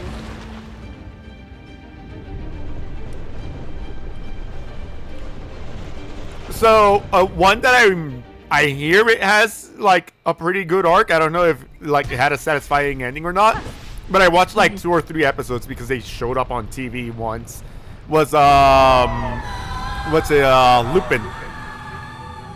Lupin the Third. Yeah. Isn't that also technically going a little bit? Yeah, it's still going.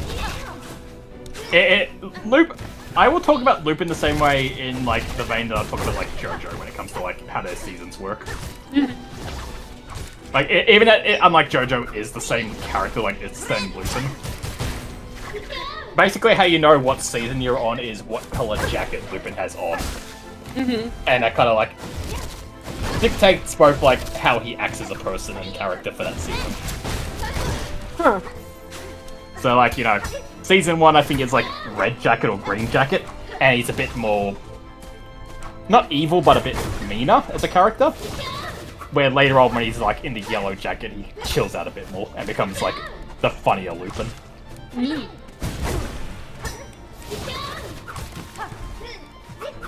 I would say what an anime that had a satisfying ending until they decided to continue it was Fully Cooley. Oh yeah, Footy Goody had a fantastic ending, and then they fucking did the second one, and quite frankly, I heard so many bad things about the second one that I do not even want to fucking look at it.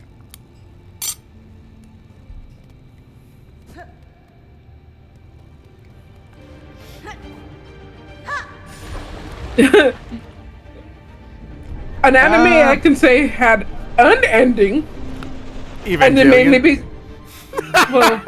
It had an ending. It did have it. It was indeed an ending. I can't say anything on that. I've never. Congratulations, you won. Congratulations. Congratulations. Congratulations. Congratulations. Oh. It was certainly an ending. I was gonna say Dot Hack fine. Mainly because I also didn't understand the anime. To be fair, Dot Hack is more of a game series than it is an anime series. If you're not in tune with what the fuck the game is doing, you are not gonna enjoy yourself. Fair enough, but like we once discovered, the anime started first. Yep, the anime just started first, and it made no fucking sense. The games actually make sense, though. So I don't know if it's a satisfying ending, but one that kind of comes to mind when I'm thinking of like, did I enjoy the ending was Assassination Classroom. I never finished watching it. Spoilers, he dies. That makes sense. God damn it. Not goddamn it's Assassination Classroom. That makes sense. I fucking spilled some soda. Oh. Let me get you. The anime, which its premise is that the bunch of kids trained to kill a guy. Spoilers, they killed a guy.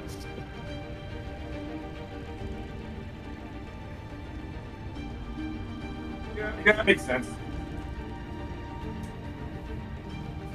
It was the femboy who everyone argued for the entire show if he was a guy or a girl. What? Wait, the main character? Yeah. The main character did it. You don't say.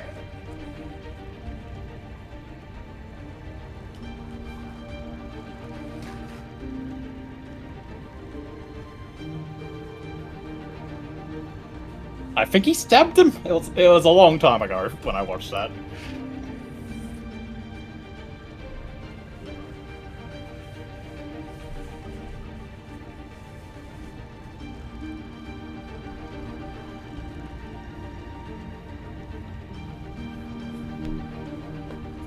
I forgot my tractor! I don't know why that stupid clip of Dragon Ball came to mind. Just punch me in the face, Mr. Satan! Okay. Punches Goku in the face. Goku pretends to be sent flying.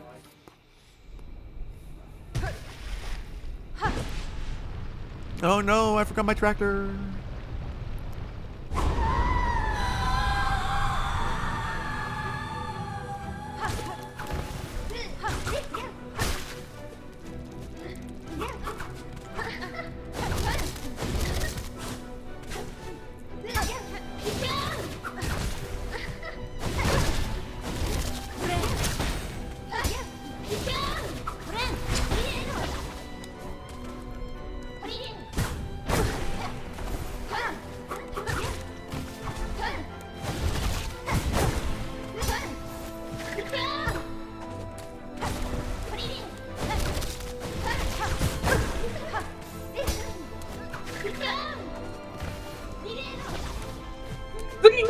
something sad about that scene.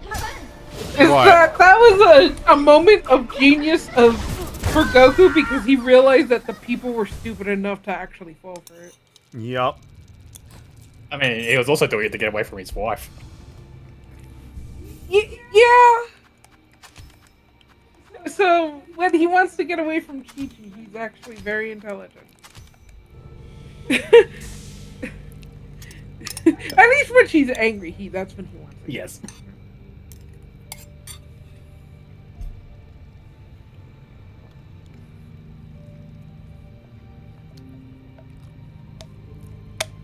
You know what just popped in my mind, and I realized Sorry, guys. You know what I realized made super upsetting for me? Mm-hmm. The fact that Chi-Chi Because we're canonically raped Goku? What?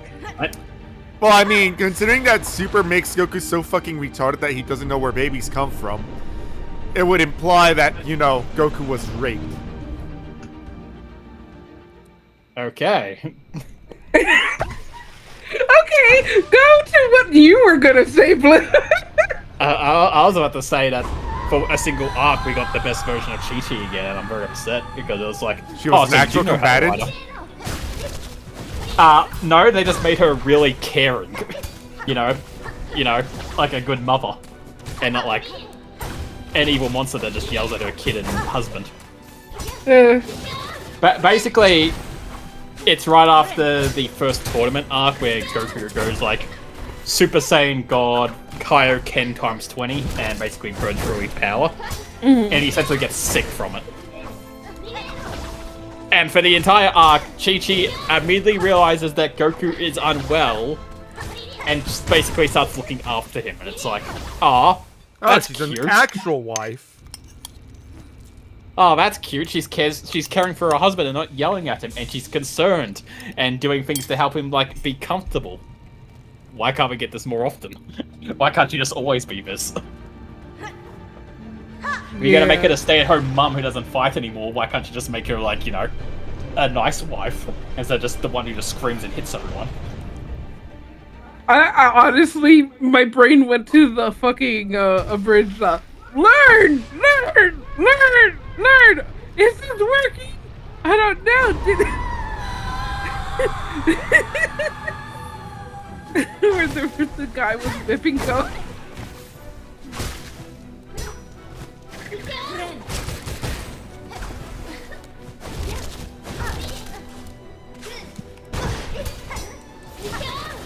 So while I haven't seen the full thing, I haven't seen how it ends.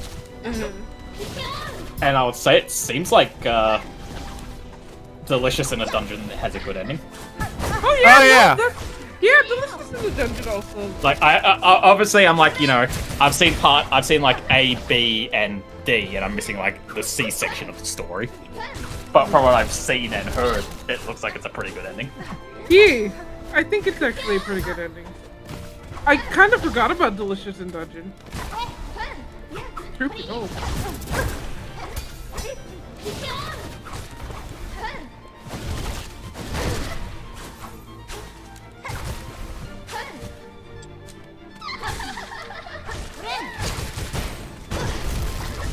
I'm trying to think of what else I've read.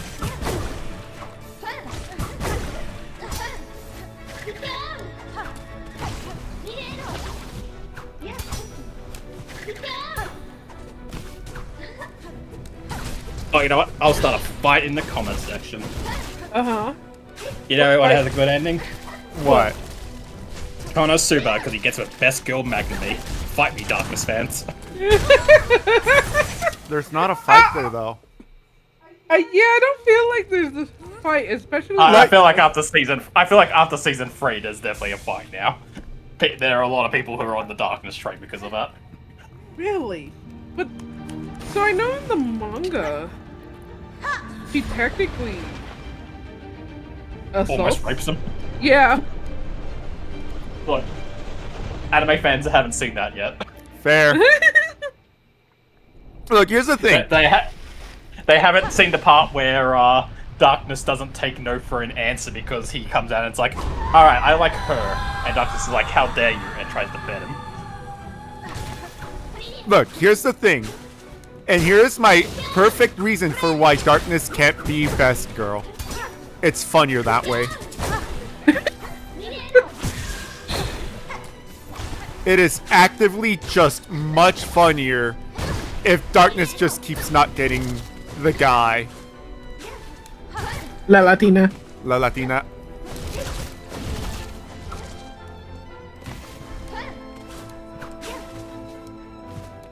Kazma! Hi, I'm Kazma. I think what makes darkness funny to me,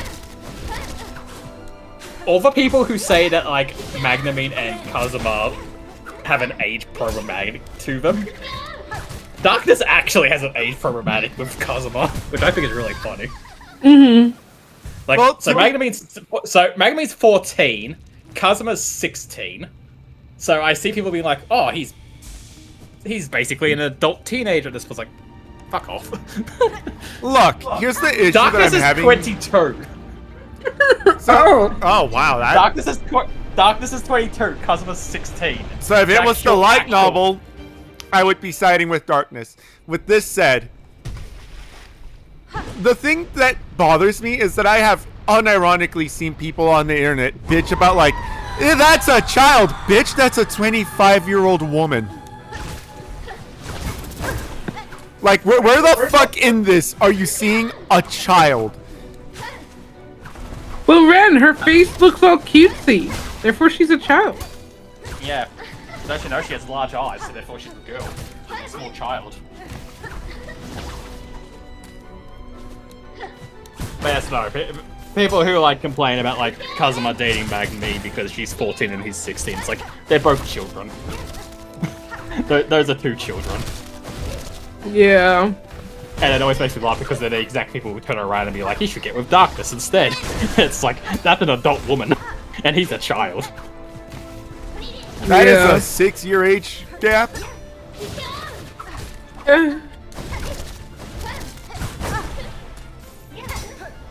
But everyone knows he does not want Aqua.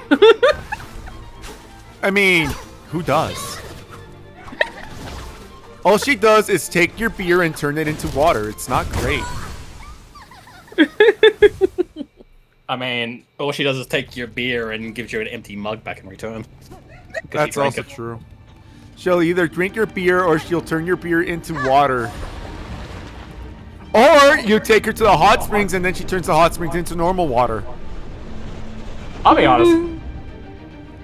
Aqua is my favorite when she and Kazuma are having like their like sibling fucking friendship going on, right? Yeah. And they're like abusive, yelling at each other one. Fair. Like, they are very cute together, not relationship-wise, but when they're like, anytime they have each other's back, essentially, it's like, they're like siblings. I love it.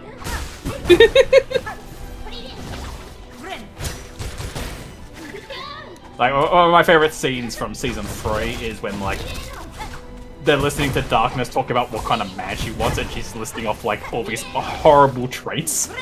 And the two of them are just, like, holding hands and getting closer and closer as they get, like, more and more scared. It's one of my favorite scenes. Look, here's the thing. Darkness has, like, the normal... Like, Darkness has the normal woman fantasy that they don't like to talk about out loud. The issues that she actually talks about it out loud. Like, I'm not saying women like rape. I'm just saying that that is, for some reason, the #1 bestseller for women.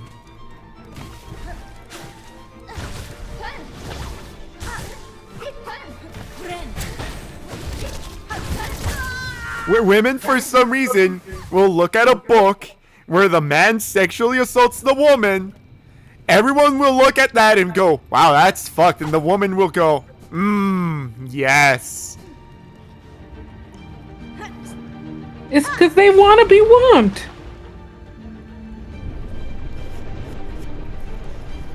I don't know. I also don't know. I'm not a woman. Well, I grew up in the Twilight generation of fucking people. And apparently what women want is like a 150-year-old man who's like well outside their age group who stalks them and fucking drags them off into the fucking woods. And not only wants to like predatory them because they want to have sex with them, but also wants to eat them. That's apparently what girls like. I hate how you describe it like that because my brain went, oh, that's kind of hot. And then I realized, wait, no, we're talking about Twilight. It's not hot anymore.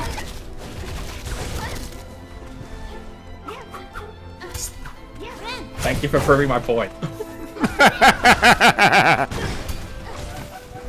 I mean, speaking of the stupidities, like recently I shared with you guys that fucking video of like fucking women's bestseller, Morning Glory Milking Farm. Women, are you okay?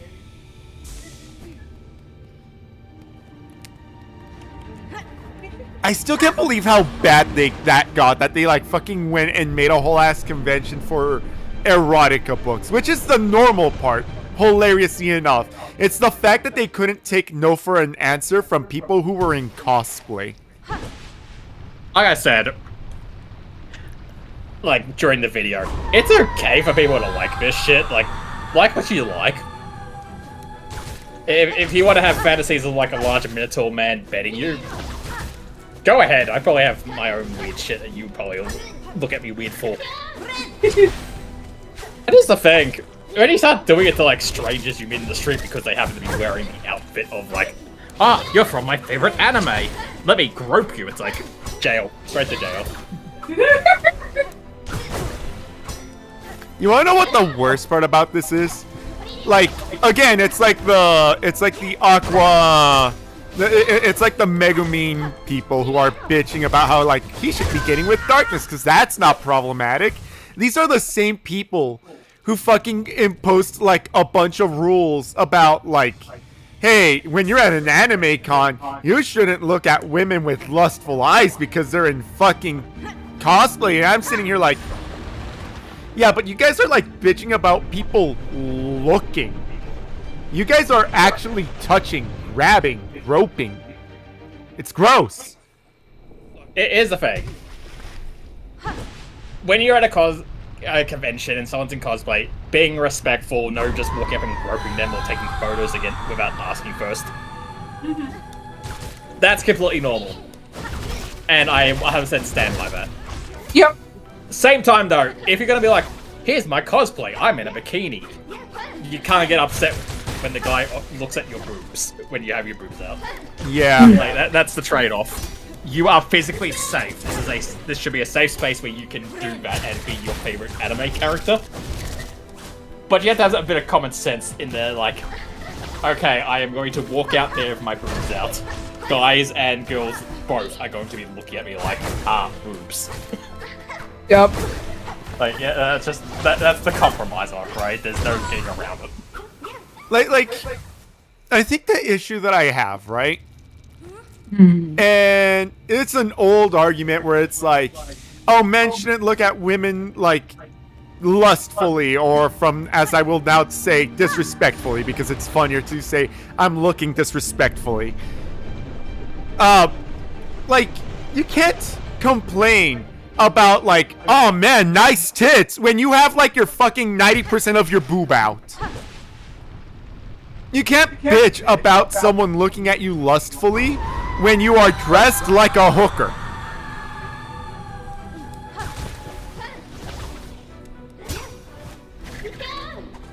E.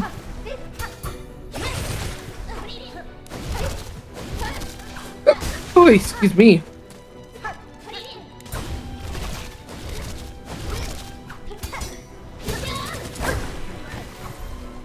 Oh, that pisses me off, actually.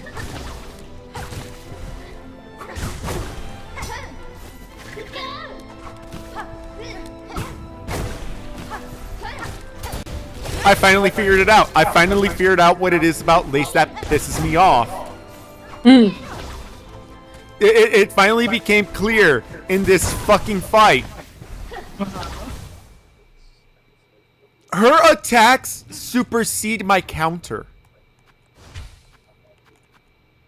She will do her counter. I'll smack it to trigger her into an attack. I will do my counter. And she will still do her full fucking damage to me.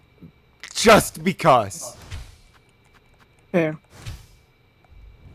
I said, I feel like Lace's attacks aren't attacks, they're essentially grabs. I'm noticing that now. I'm finally understanding what it is about this bitch that makes me fucking so Angry? viscerally Like, I'm sure upset. you noticed it, but there were a lot of times, and it happened to me all the time, and that's what pissed me off the most. Let's say, like, you're standing to the right of her and she attacks left, but because her swing is, like, it goes over her head and behind her, if that swing hits you while you're behind her, suddenly you teleport in front of her so you can get the other hit. Yeah. Yeah, no, it has happened a few times already. Like, every other character, like, every other boss fighting character I feel like in the game will be like, if that happened, I would get hit by the first hit, but then the second hit would just whiff because I'm not there. Laces are always, like, dragging you into the actual hit. Yeah, I feel like that's exactly what it is. All of Lace's hits are essentially grabs. They're not actual, like, attacks. Also, another thing that has actually genuinely pissed me off about her is...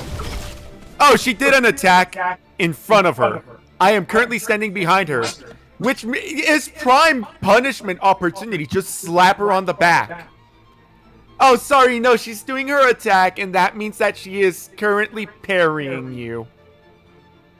Bitch, how? She's not even looking at me!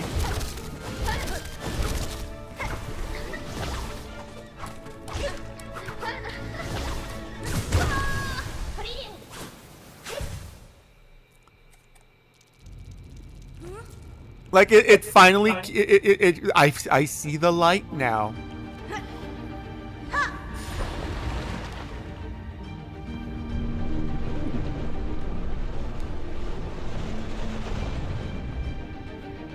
What do you mean you're a fucking powerful vassal? How? What? Crusader Kings? Yeah, so essentially how running the country works is you play your character, right, who's in charge of it, like you're the king, right? But then you have like your minor nobility below you, like your dukes and counts and stuff like that. Mm-hmm. Powerful vassals like your dukes, to keep them happy, want to be on your, like, council, and your council are, like, your advisors and stuff, so, like, your chancellors, your stewards, your marshals, that kind of stuff, right? Mm-hmm.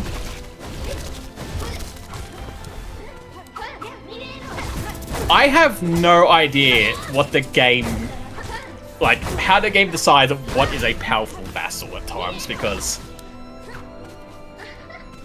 apparently some bitch who runs a town, like, not a country, not a city, a village. A tiny little village hamlet in the middle of, like, the arse end corner of my kingdom.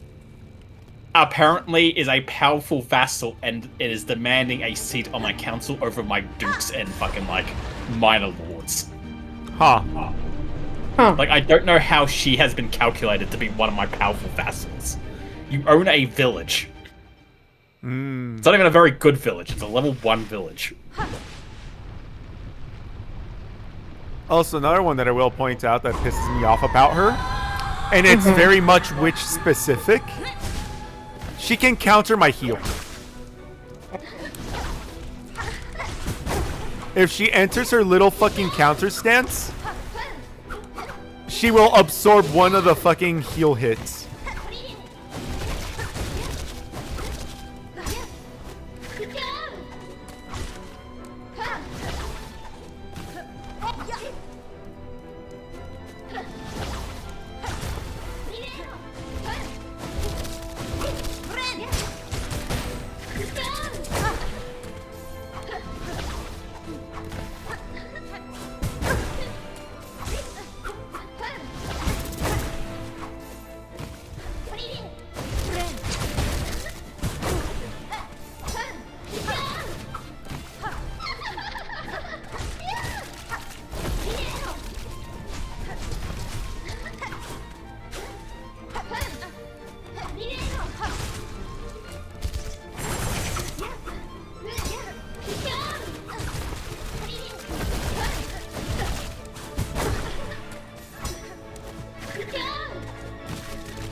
Okay, I'm gonna need...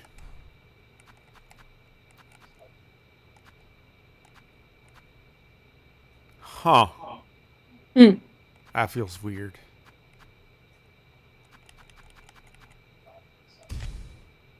That feels very weird.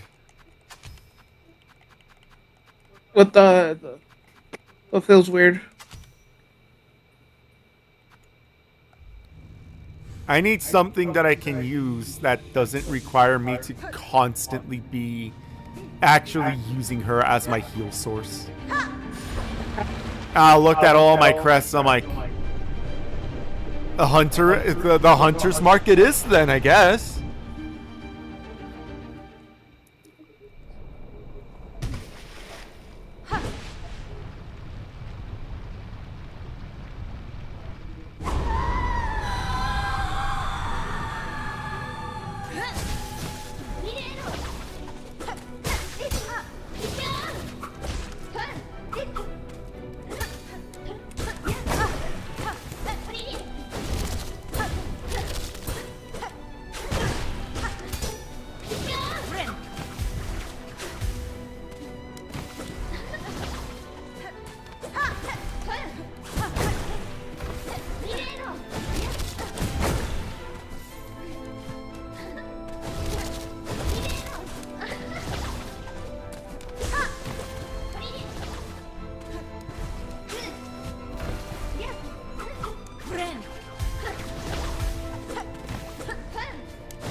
God, I hate this bitch. It's either the Hunter, the Reaper, the Wanderer, or the Architect. If I do Architect, I can't be doing Plasmium, though. I don't have that kind of room. Fair.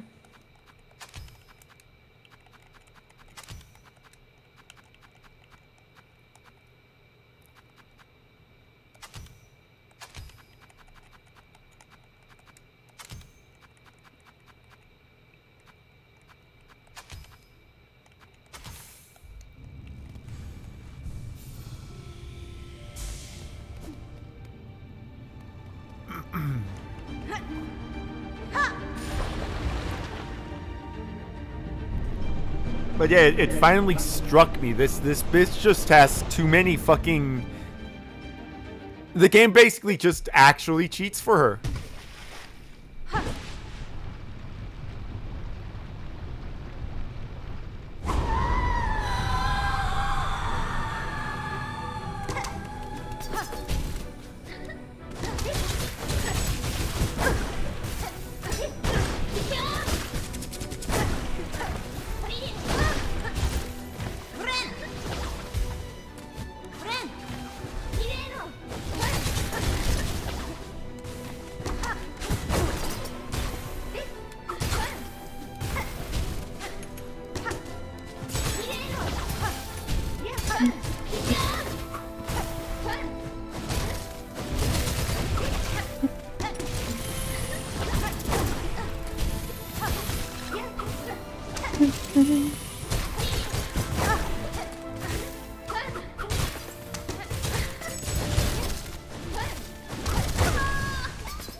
What's up?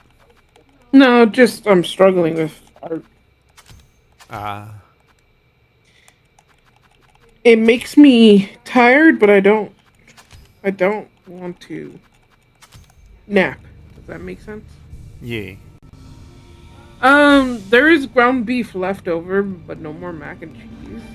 Okay. So if you get snackish, Ren, I know you still have mashed potatoes. Yeah. Technically combine them. Yeah.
But yeah, it finally makes sense. Her damage output box is just way bigger than she actually is.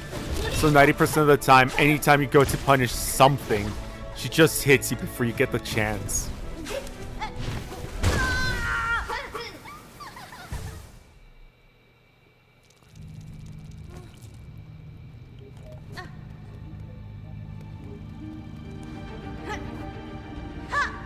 Like, her hitbox is tiny, but her damage box is massive. So if it feels like you're struggling to hit her, you're not crazy. It's true.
Fuck me.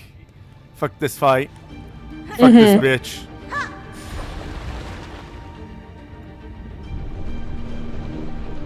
Told you so.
Because of course you fucking nothing personnel.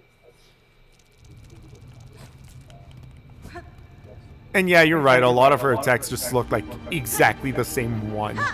until they actually happen. You're using the Reaper's Crest now? Yeah. I was looking up some guides. The one that I was watching right now, he was using Reaper's Crest with cogflies and tacks and the pumpilla. Not pumpilla, but the poison thing. And his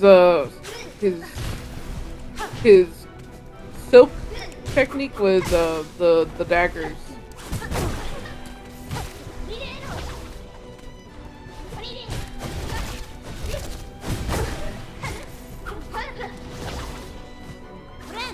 But he was just talking about where he places himself during some of the attacks.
I just realized Reaper is really good for this fight. What? Reaper is really good for this fight. He has one of the biggest hitboxes. Well, not only that, you have ways to regain silk in a sense. Even if you got hit.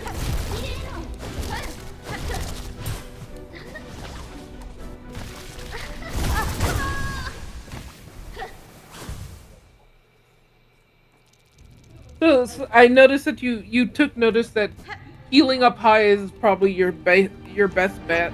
Yup. She seems to have issue when you go far above her rather than staying on her level, unless she does that move up and then dash down. That's probably her highest move, I think. from what I saw. Yeah.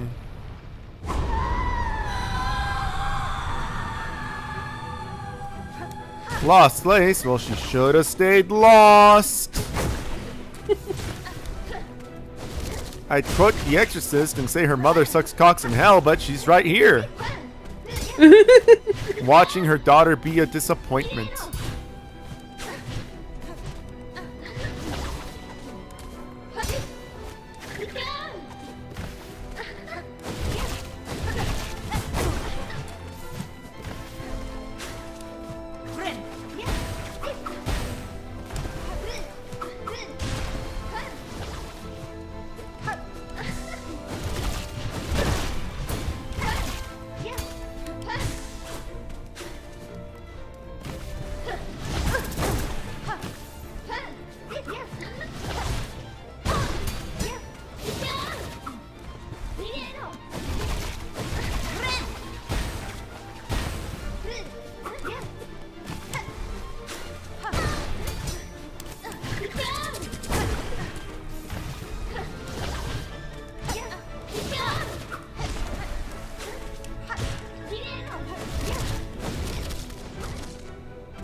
Ugh.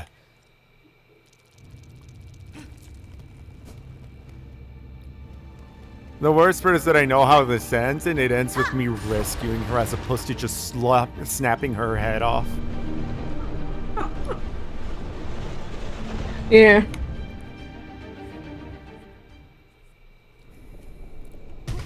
I don't know why people like this cunt.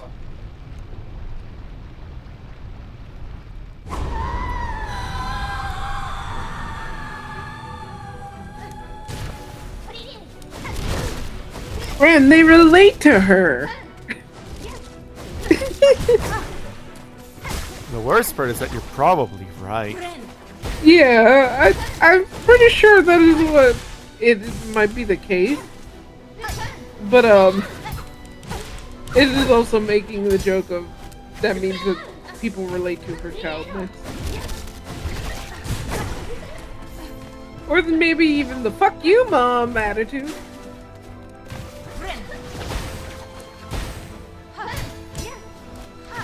Snap that child's neck. Goldfish! Wait, snap that child's back. Goldfish! Thanks, Cole.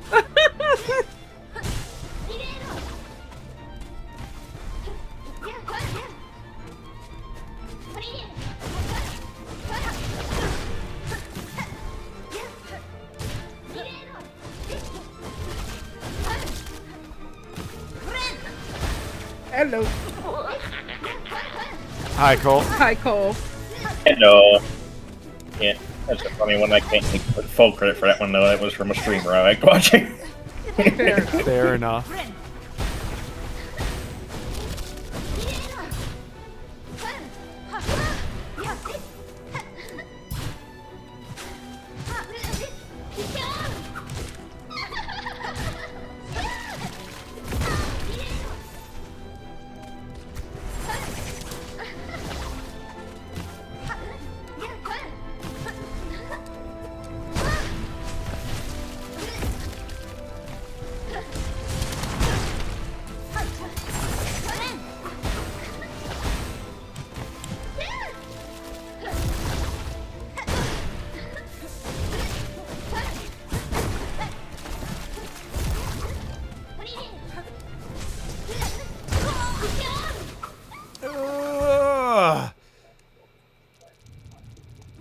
Like, I swear, if it's that freaking Ojisama laugh she does, it's like, ugh. like that laugh is literally just, I am Melania, Sword of Mikolash. Yeah, that's why I said that when I first brought up Melania. She has that stupid Melania taunt. Sense. And I have never known. To see how she handles an ultimate atomic buster. Can I please be given a rhino? Oh, yes, a rhino would be so nice right now. Just freaking have the 1812 overture while you're just filling this thing with bullets. Like, yeah, just turning this whole screen into a Toho level, except this time you're the boss. Right?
like a little ink blot. I just want to grab a fountain pen and just suck her up into it.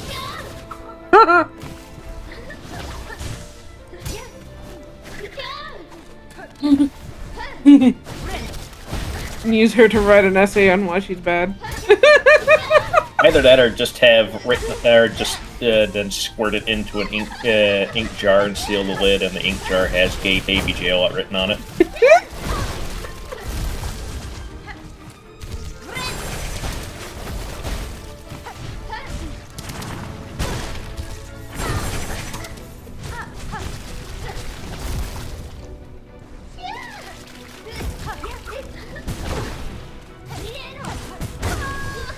Oh, of course he did.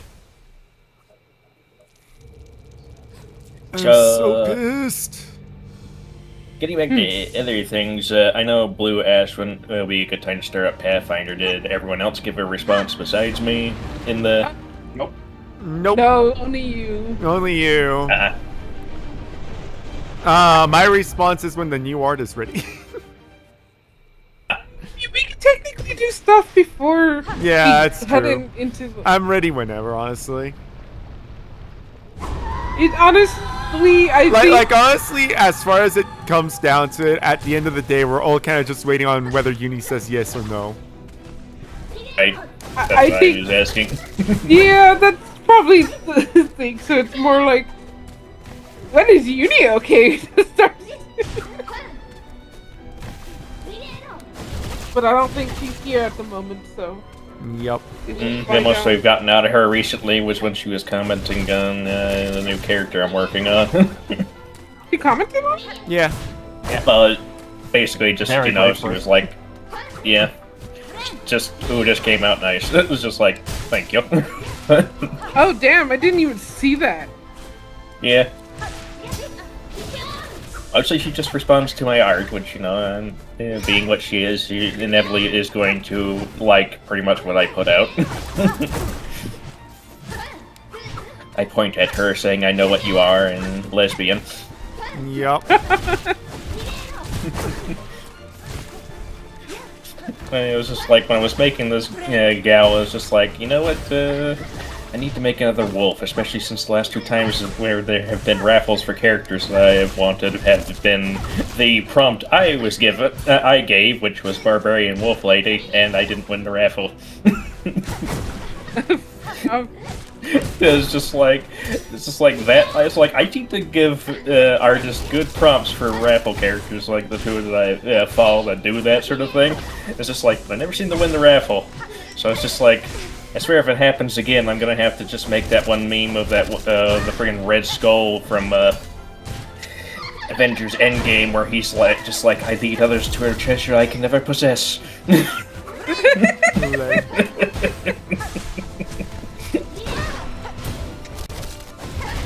Just like, I guess I'll just make my own another one now. Fair. Just to be fair, I need to make some other K9 besides Fops, because I tend to make a lot.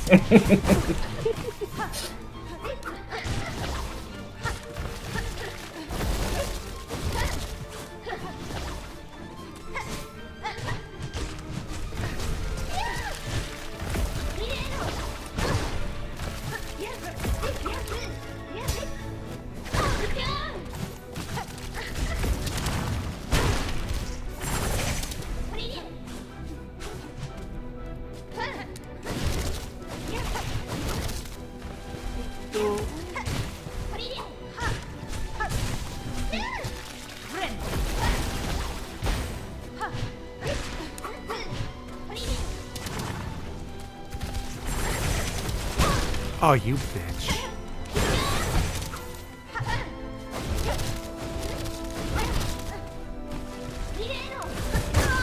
Of course he did. Of course he jumped.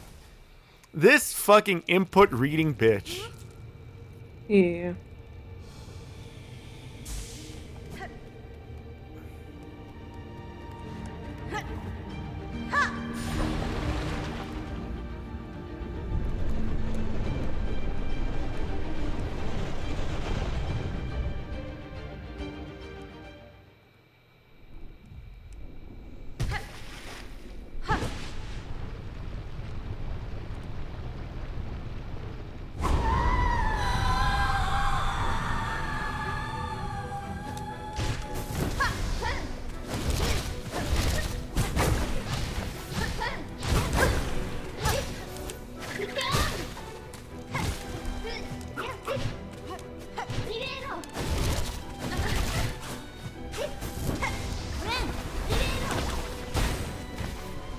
Oh, okay. I see what the big attack is.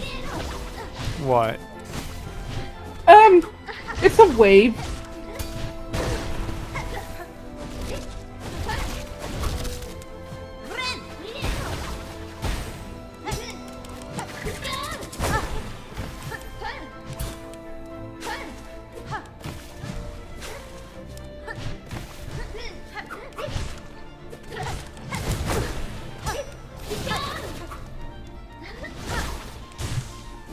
But you'll know when you essentially go into phase 3. Because it'll act like if she's dead.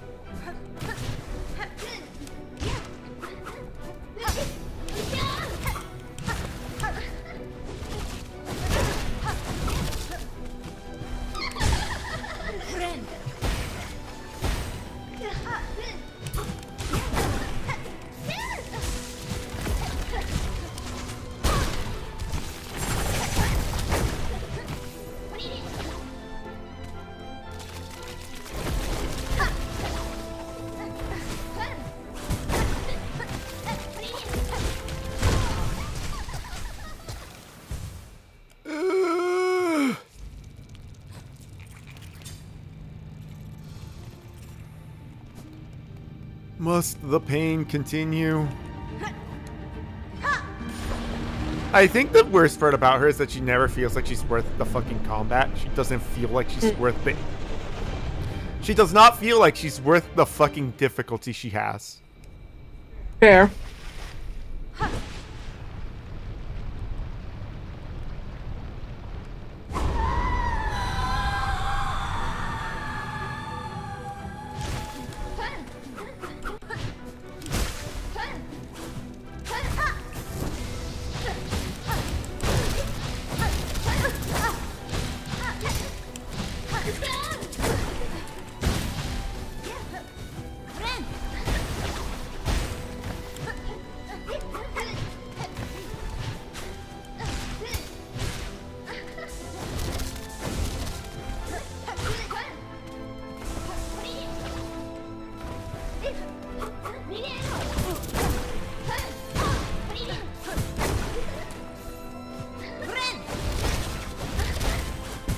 Ooh.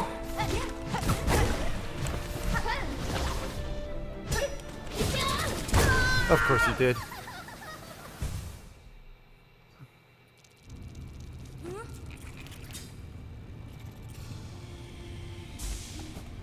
Like, fighting her the first time feels pretty nice. And I guess it's because she feels like an appropriate difficulty for, like, hey, here's like the other fucking player character fight stance, right? But like anytime after that, it's just like you change to nothing, just the damage output and how frequently she attacks, and it's just annoying now.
I will also say that I do like the tools, and I do like that she makes the tools herself. But I do not like the fucking tool component end of it. it's kind of just a nuisance. Fair enough.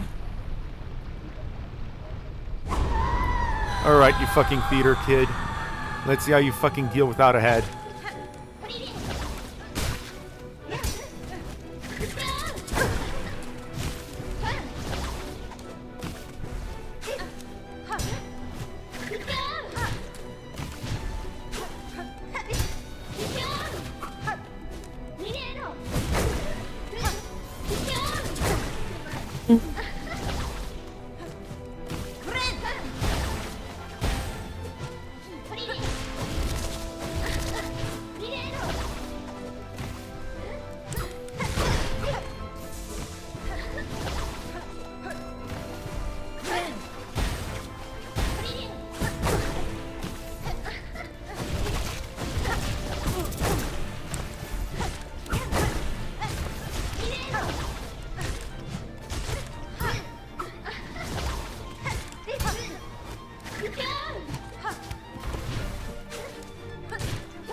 I just realized you're not using the dice.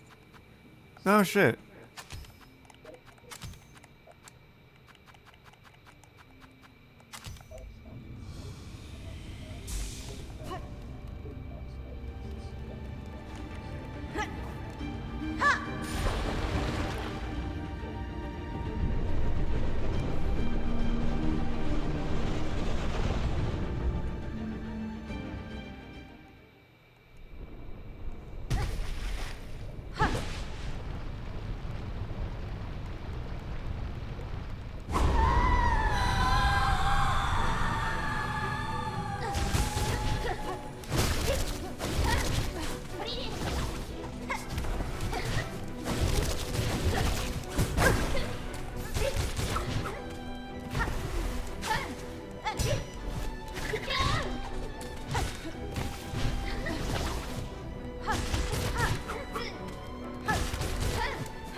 Ugh.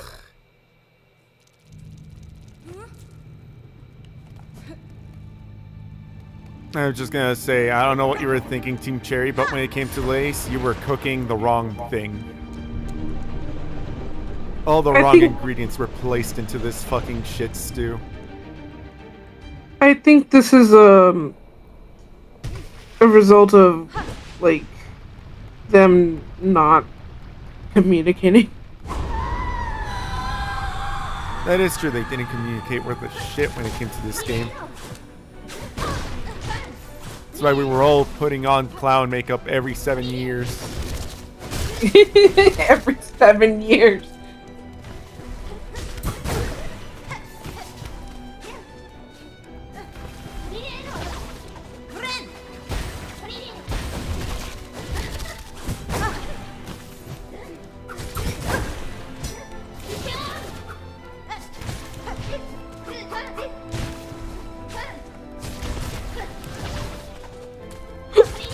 boy.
People of Earth, don't give me your energy. You'll be wasting it.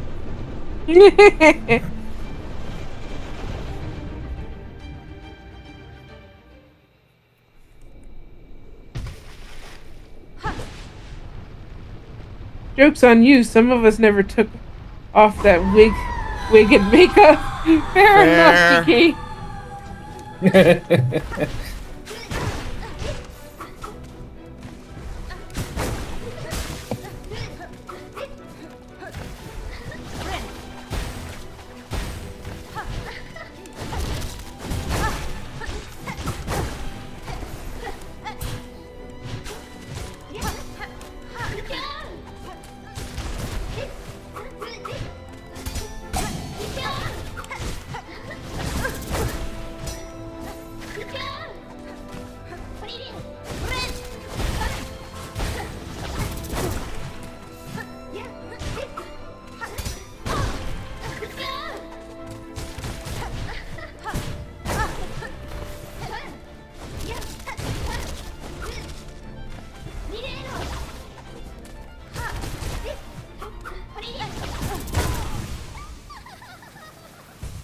And hilariously enough, yes.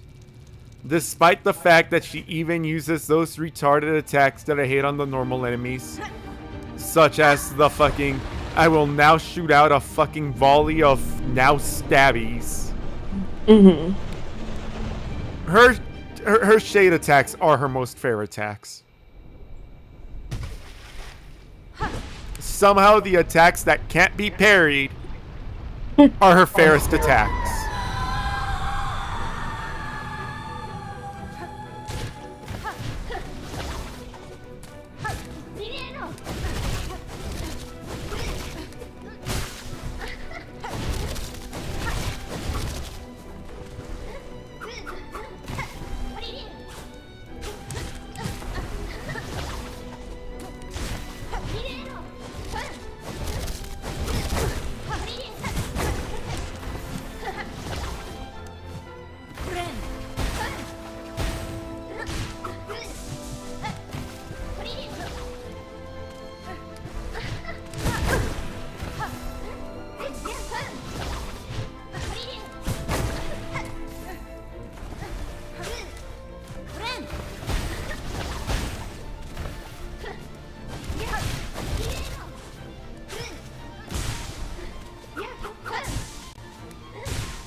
I realize how I must now apologize to stream.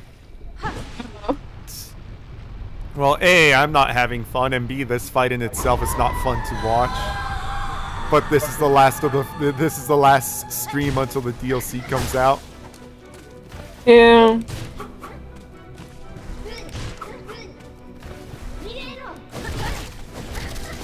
Wait, but it's not me that should apologize. It's Team Cherry. They're the ones who fucking overlaid this immeasurably boring fight upon us.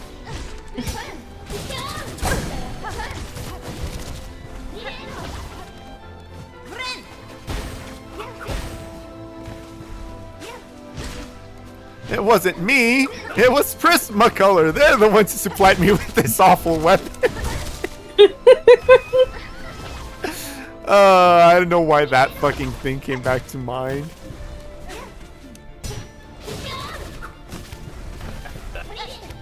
With that said, I really wish that, like, it was Prismacolor. They're the ones who supplied me with this awful weapon. Yeah, right now I fucking really wish I had that neon up pink a bitch slap. Fair enough. My boy, the computer has not been treating you kindly while I've been gone. What happened? So, my very first character, so in this, like, long fucking, like, Lord of the Rings-esque playthrough I've been doing. So, my very first character I started, who fucking, like, united the North, and basically I played from, like, the age of 16 to 105. Uh-huh. Mm-hmm. After he died, I let the computer basically control that kingdom and family that I had started to go and, like, start other ones, essentially. So I went and played a different family and built up their kingdom. Then I went and did a third kingdom and family. Because basically I've just been waiting for, like, essentially the timeline to get to the point of Lord of the Rings to kick off. Uh-huh. Right. Anyway, I've now returned to the very first family that I started to basically play them from that point on.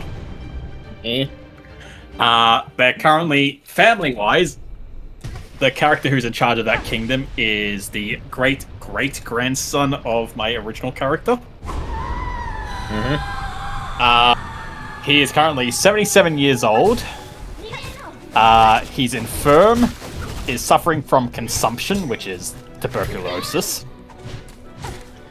He's malnourished, and his wife just died of obesity. So we know where the food was going, at least. That's a good one.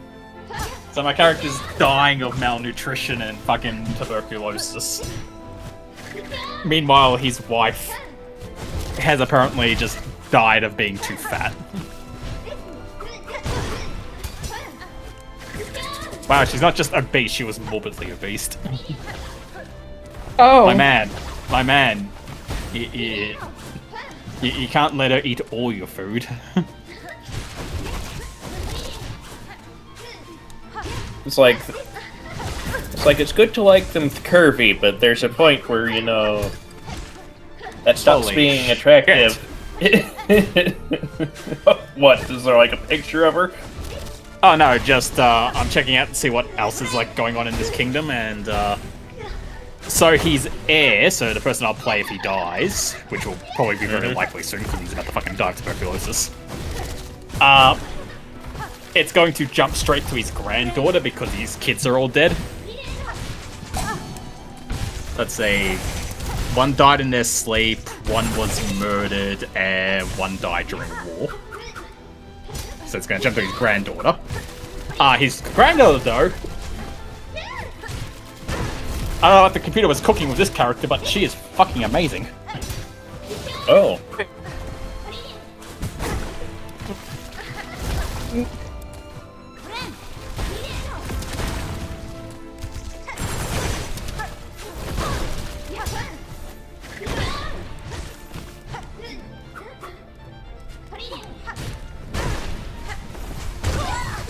Of course, it spawned right in front of me. So apparently, in terms of, sorry, go on. in order to minimize her from appearing in front of you, you want to keep her on screen. I mean, I understand that as a concept. Much harder to do in practice. I apparently found someone who did a guide of how to beat her just by going absolute monkey. Monkey? Yeah, monkey. Basically just be aggressive as fuck, but they were using the Wanderer?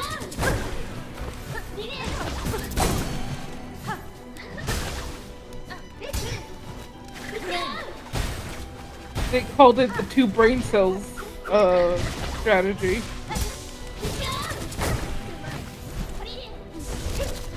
Well, dealing with this stupid cunt, I have exactly 1 brain cell left, so maybe it'll work because it's close enough. There. Do you want me to send it to you?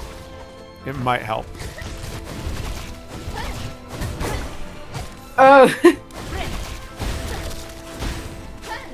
Did you? Well, I'll comment that once you beat. Yes, I did see what DK Nation said, but that wasn't me who said it. That was Blue. What'd I say? About not beating the game. About not going into Act 3 because Act 3 is fucking dog shit.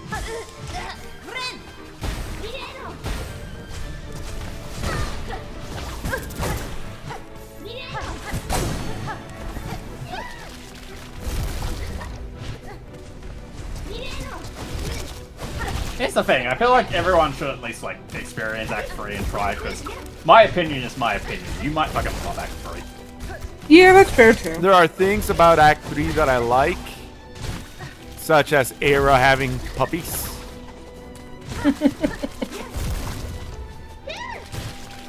Like, I like... But my god, did the fun bosses. take a nosedive. Like, I liked a lot of the boss fights in Act 3. But they were just like... The bad ones were so bad that they kind of overshadowed the good ones. Like, Pinterest is a really good boss fight. Fucking, Garmond is a really good boss fight. Even though it makes us cry. Yeah, it makes me cry. But my god, boss fights like Khan, they are of a level of bad that makes like the other boss fights, like you unfortunately don't think about them when you think about Act 3 boss fights. Your mind goes to, man, those fucking run bucks were fucking atrocious, and that's all you really think of. Fair. Fair enough. Mm-hmm. I like Camellia's boss fight, but Lost Lace's fucking boss fight that Ren's doing right now really fucking like blocks out the memory receptors where it's like, yeah, the Ant Queen was fun, even that she was hard and kind of annoying at times, but she was fun and I liked her music. And instead I'm just like, man, I spent like 5 hours fighting this one boss fight because Lost Lace was just atrocious. Yar.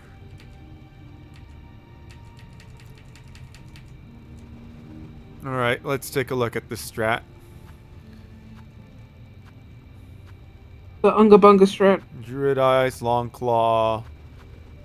Multi-binder is that? The Green Prince is fine as a boss fight, I suppose, but he is just a, hey, here's the same boss fight from Act 2, but again. You definitely want the grip, for sure.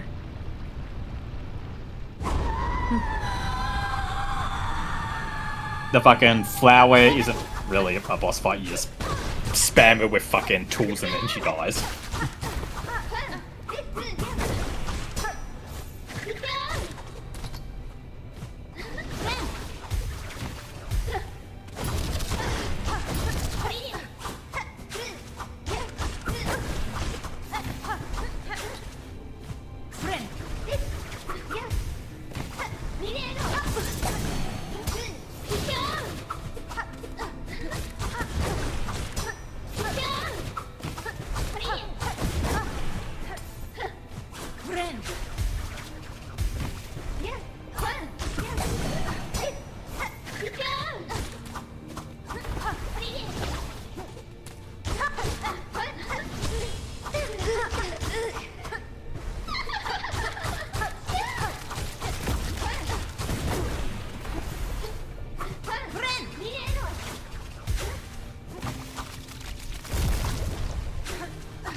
This is the phase 3 attack.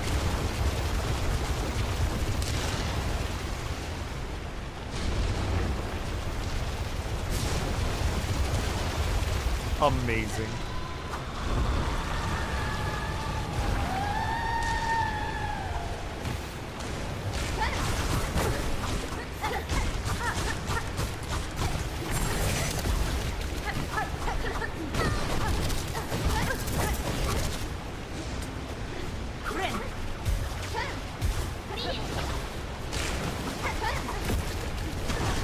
I think at that point you might want to pause just in case they just show the end.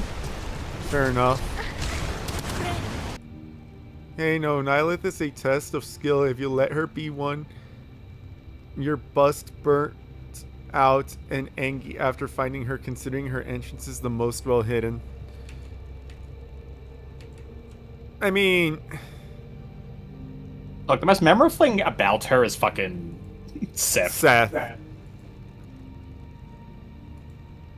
Nihilith exists. That's the best thing I can say about Nihilith.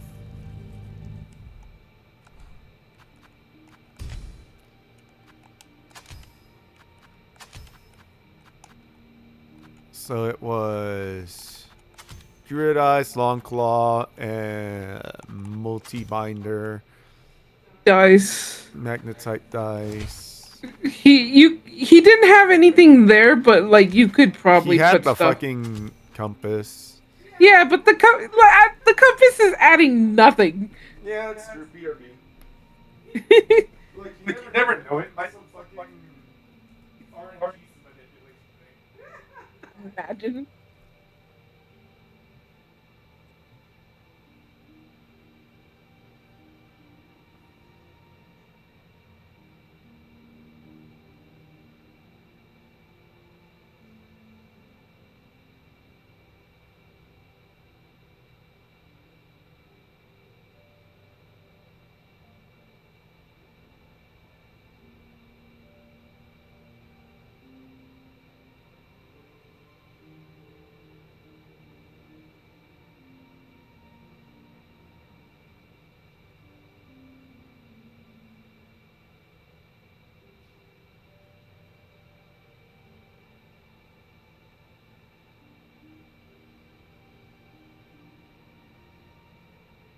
These lamps blink so I can figure out what I'm gonna do with the lamp.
Oh, excuse me. Excuse me. God, drawing short stacks are incredibly hard.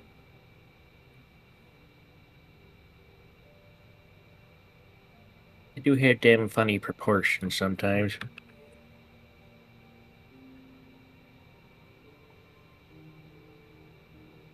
I'm essentially having to treat this one like a shibby.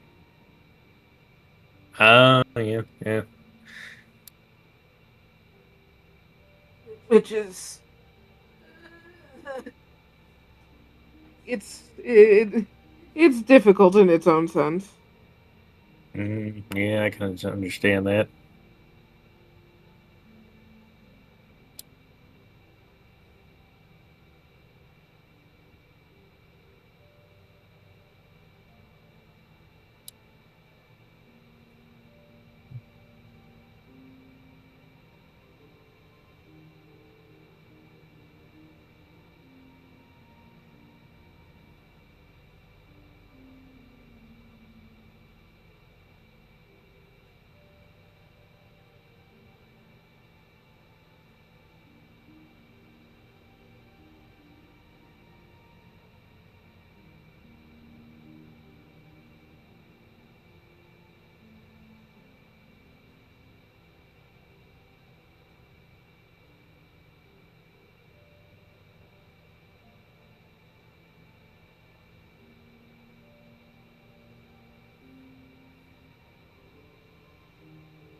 Shrink.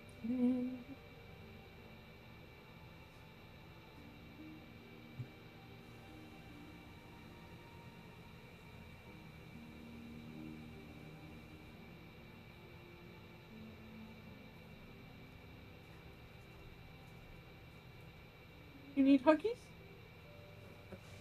I would appreciate getting hugs.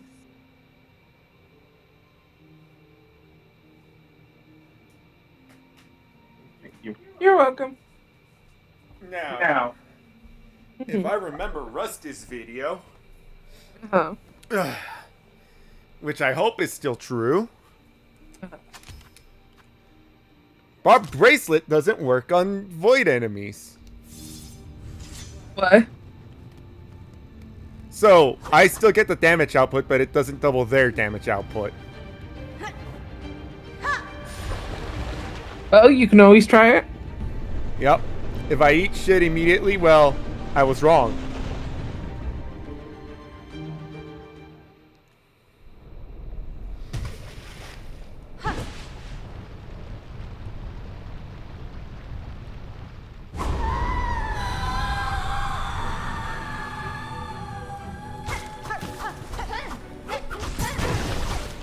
Oh! Okay, never mind.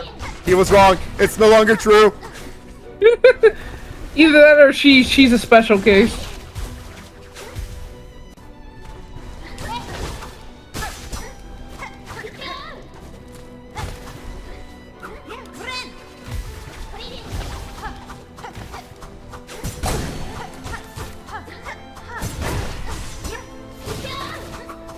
Oh wait, no, that's right. She is a special case because she is one of those motherfuckers who fucking once but twice. She is a special case because she does a lot of my hits hit you once but twice. Fair enough. Okay, now let's actually take a look at this build. I saw someone Ascending saying, grip, that's the one that I forgot about. yeah, something that people suggested if you want to use a red tool, because I feel like that person was just Flexing. yeah, the cog size.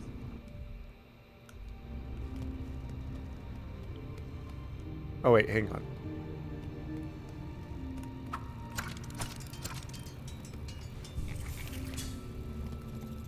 Cog flies are weird, man.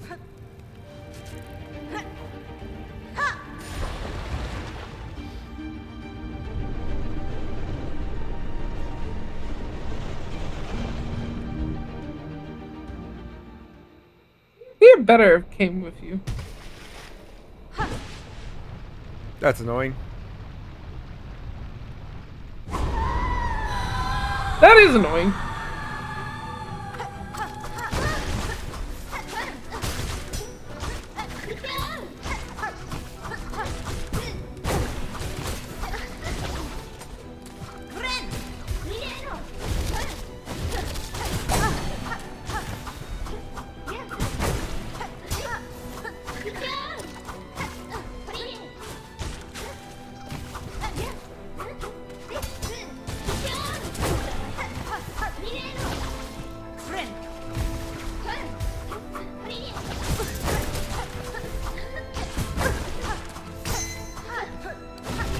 What the oh, that was the fucking... Harry? Not parry, but,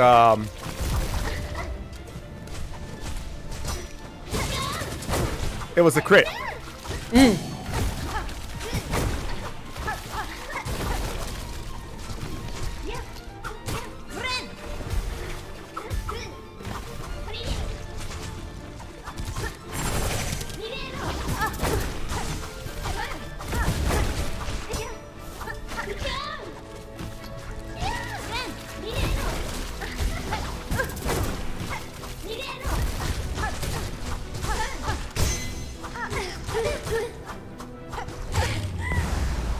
Oh, okay. Monkey seems to work.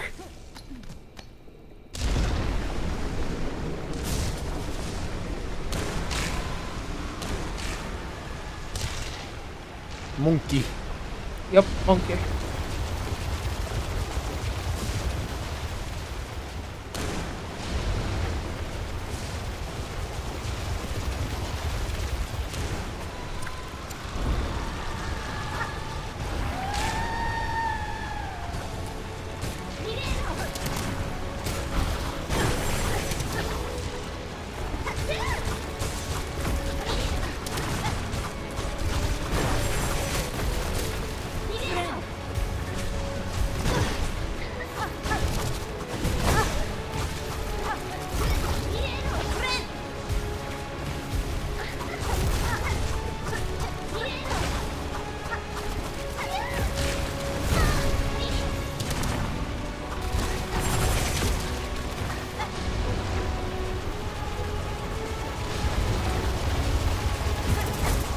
Oh, bitch!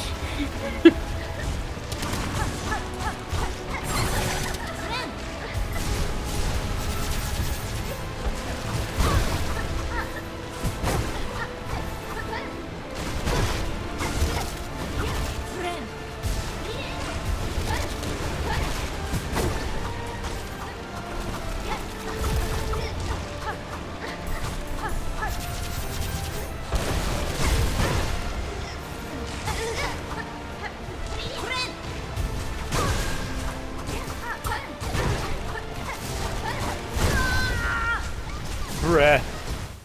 I mean, I got her to third phase.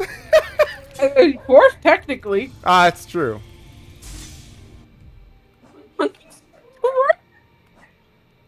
Shutting off your brain is always the best strategy. It stops you from having stress. Fair enough.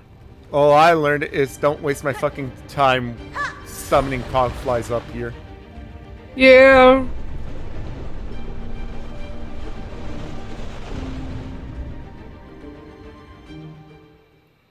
Monkey, monkey, monkey, monkey, monkey.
Good.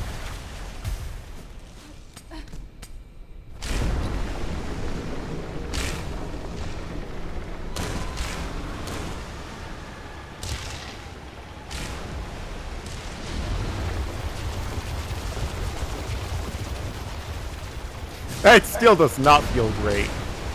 Yeah.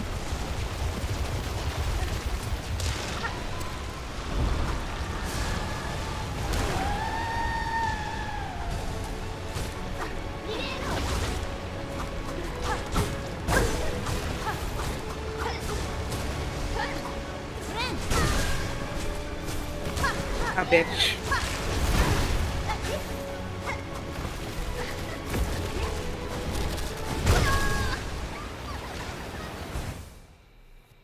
Ugh.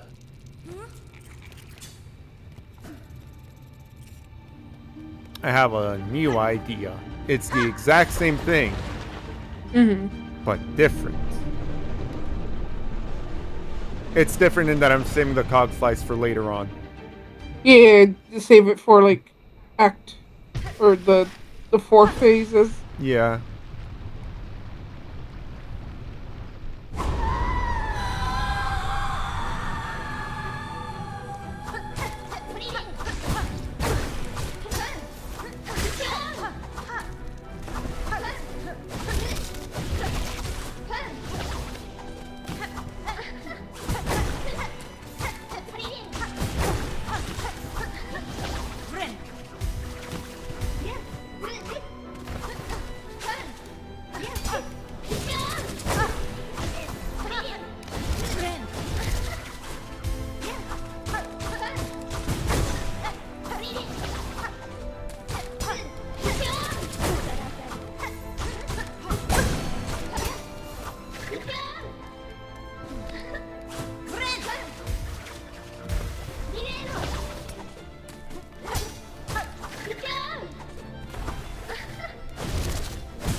Oh, really?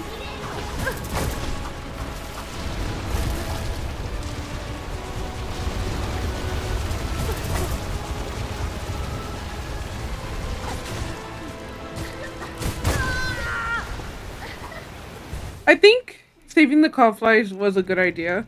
Yep.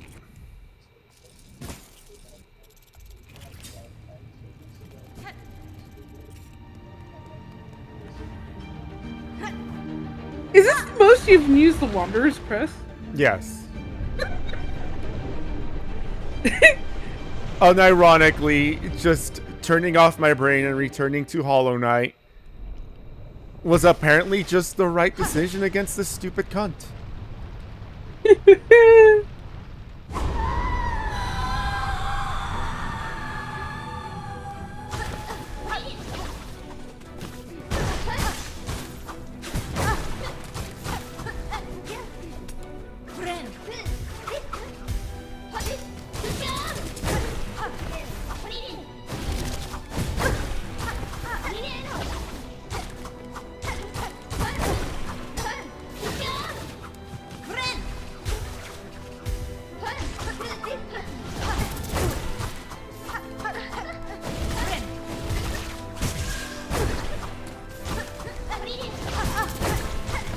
Hello.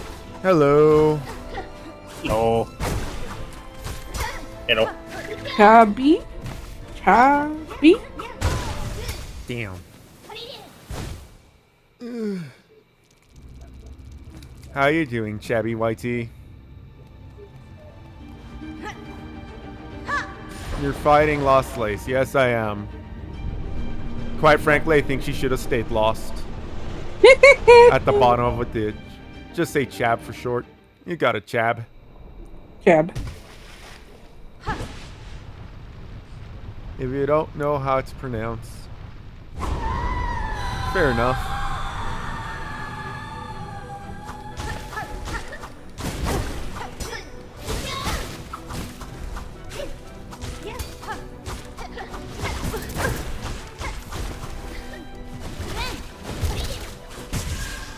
Of course you reached me.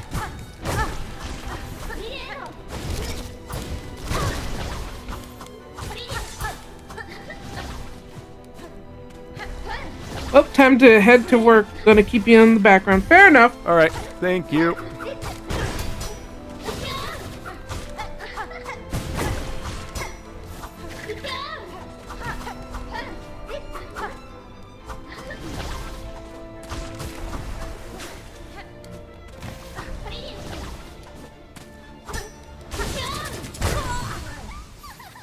Oh god, I wish you would just roll over and die.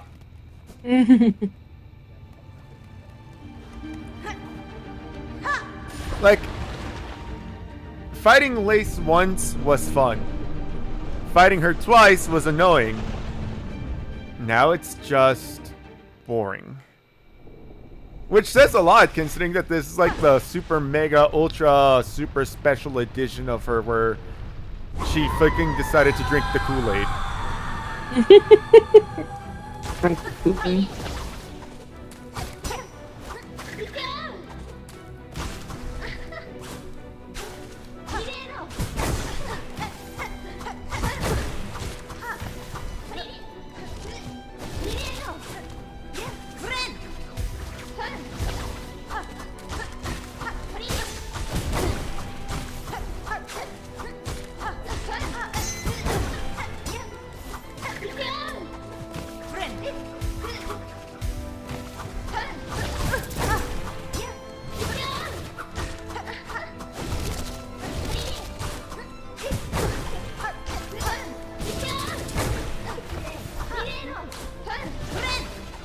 I'm struggling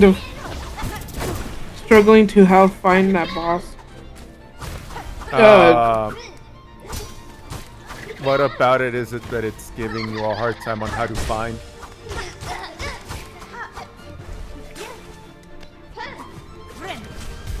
Of course you fucking did, you fucking worthless bitch!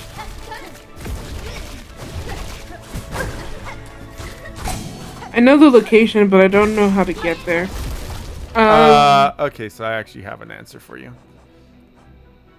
Where's my map? There it is. So you get here from Deep Docks. You go from... Well, if you're coming from here, you go down this way to the sauna room. And then you go down here. And where this bench over here is a diving bell. And then from there, there is no map. So just explore.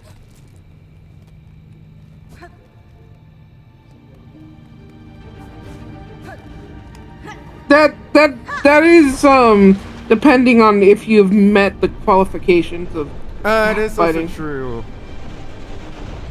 That is if you've actually activated Act 3. Well, not only is it Act 3, but, you know, done what you need to do to get to this point. Well, true, but if it's like the first time they're coming down here, which it sounds like it might be, you do have to activate Act 3. That's true.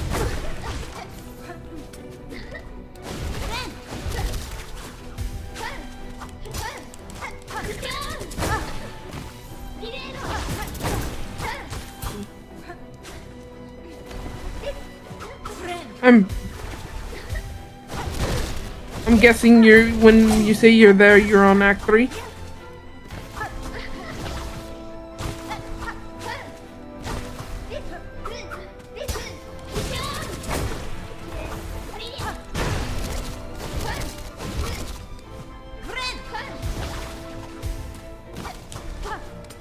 Ah, fair enough.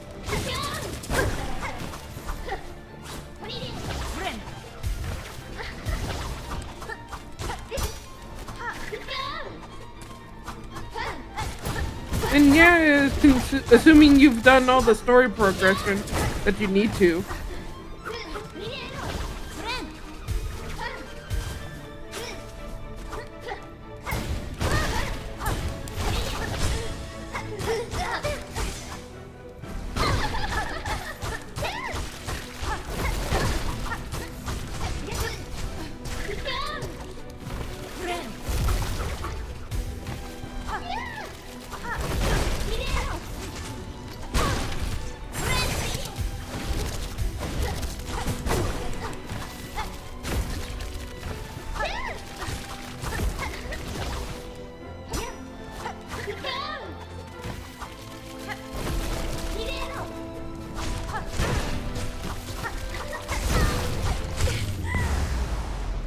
Whew.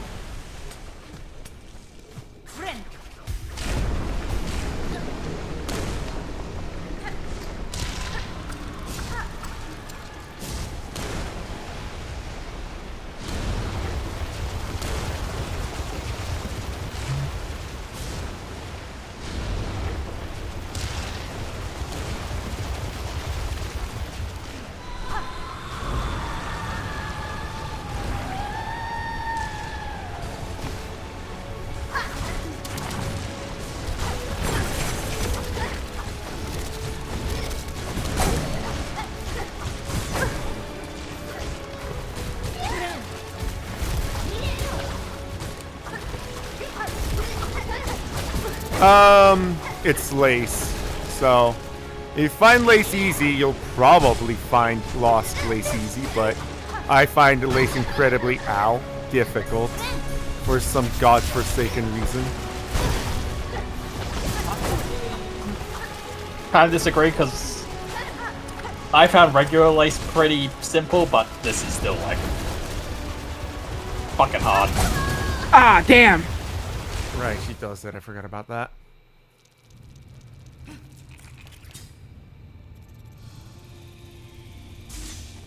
Like, no, to be fair, yeah, you're right. I just don't like Lace. That's fair. Like, if it were up to me, Hornet would put Lace's face in fucking the waters of, what the fuck is it called? Bile water, and then she would just hold her foot on the back of Lace's head.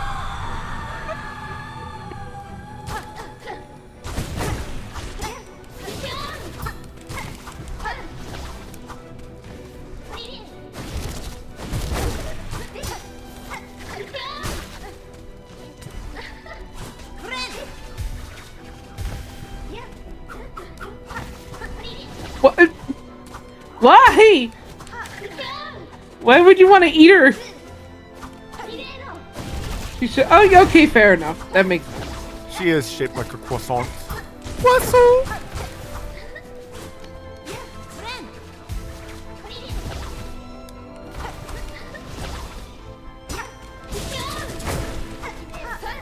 I mean, yeah, I understand after you said it's shaped like a croissant.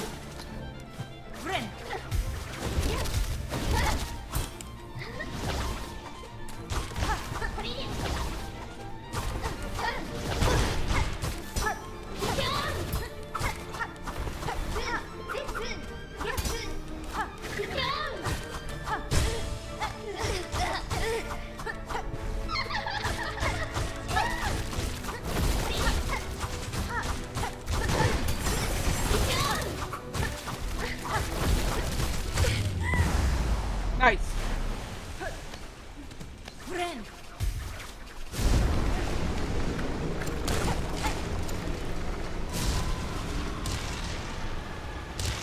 Croissant!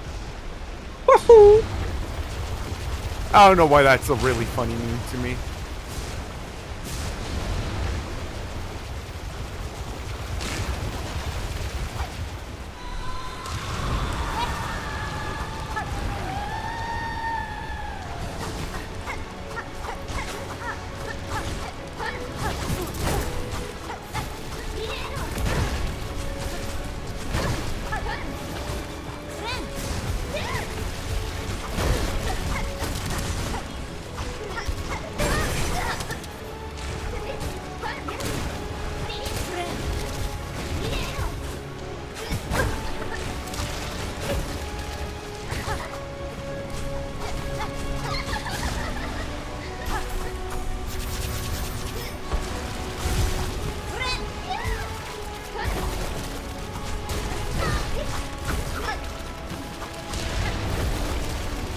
Oh god.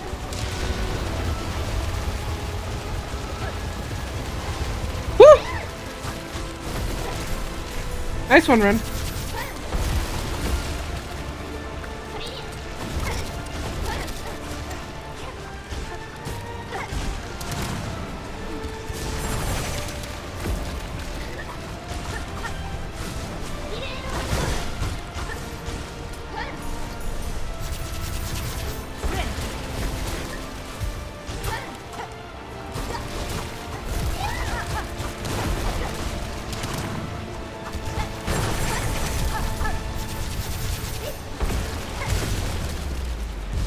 Congrats! Congrats. Croissant! Holy shit! Ding dong, the bitch is dead. Yes! Croissant! Oh, monkey strat work. Turn off the brain. Thanks to Thank you to... Hang on, who was the YouTuber who gave out the fucking build and strat? Thank you to Florence Gaming Channel. yeah. Holy shit. Oh, I like said how you Florence, it's Flores. beat the final boss. I like how it took you. It was easy for you. Well, not easy, but it took you less time to beat the final boss of the game than it did to take the fucking Ant Queen. True. But then again, Can I please just leave her here with you? Can I stab her repeatedly? Like a barbarian with a toothpick. That sounds like a good time. Toothpick barbarian? Come on, let it happen. take the croissant. Fine, I'll take the croissant. Croissant!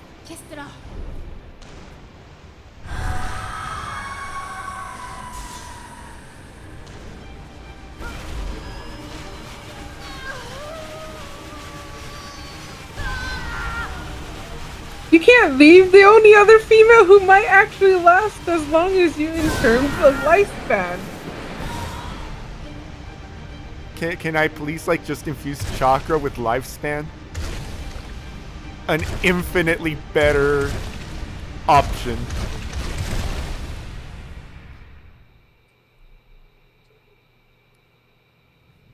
In fact, being alone for eternity sounds like an even better option. Anything sounds better than hanging out with the croissant. Also, thank you, Chab, because that's just her name now. Anytime I see her from this point on, she's just Croissant. Holy shit! The little knight the ghost is here. You're like, thank you, brother. I channeled you for the Holy final shit! fight. He actually is here. I said it as a meme.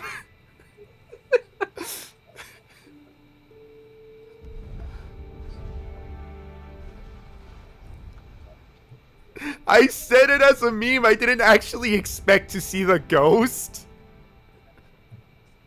Every time every mention of the fucking void, I have just called it the little ghost. It was meant to be a meme. Why can I never make jokes anymore? They're just predictions now. And that is a surprise for later. Now that Ren's seen the ending, I can finally ask the question I've been sitting on for fucking months now. Uh-huh.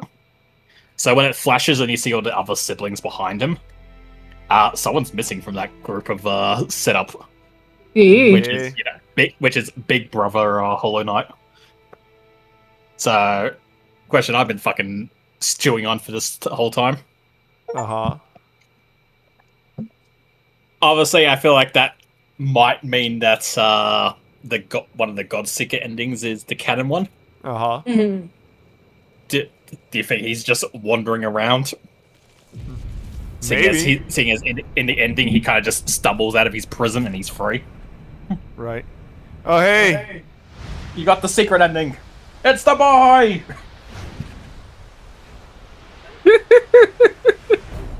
He's off to find another game to infect.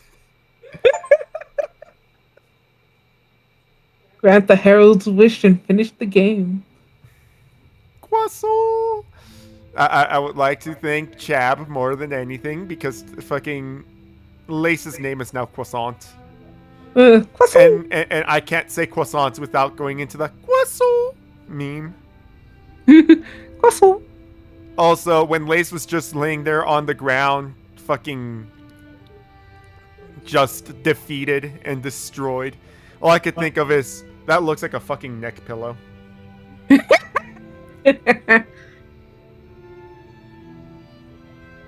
Oh, what can I say? Act 1, solid. Act 2, very solid. Act 3, why? Needs some work. I imagine if they actually went through and actually fixed it, because for all we know, maybe Act 3 was technically rushed. I don't know. They worked on this for 7 years. I still had fun. They still had some really good, fun fights. It's just... No, the reason why I say rush is because they're probably like, we're so close to finishing the game, like, let's just get through it. Yeah. So maybe if they actually go back and fine-tune some of it, it might still be good. Like, we're complaining that, like, you know, it didn't feel great to play, but as far as we know, it plays exactly like Team Cherry wanted it to play. Yeah. True. Yeah, that's why I can't... Like... I can say that it kicked my ass really hard. And it was finally one of the fucking... It was one of the... What's the word I'm looking for? It was the one that finally made me actually start using and abusing the tools. Which is what they wanted. They wanted us to be using and abusing the tools. And Seth Goldman. Yes, extra special thanks to Seth. I realized that Seth Goldman wasn't there on any of the other endings. I understand why, because, you know, spoilers, but you know. He persevered. Thank you for exploring the world of Hollow Knight Silksong. Let's meet again on the road ahead.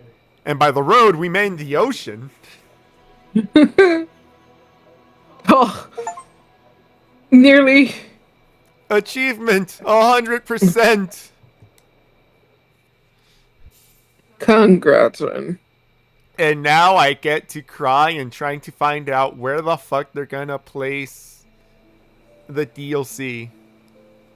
Yeah. Just the Abyss. Yeah, Oh, then I'm gonna have to make a new game just to access the DLC, aren't I? probably. I don't know. There might just be an NPC who shows up at the bar, and when you go and talk to him, he's like, "Yar, you want to go on a pirate adventure?" And then he just like smacks you in the face, and you black out, and you wake up on a boat. Right. But hopefully by the time the DLC comes out, they have done some changes. Don't worry, they will have listened to Rusty, and all of the things that were good will now be mediocre.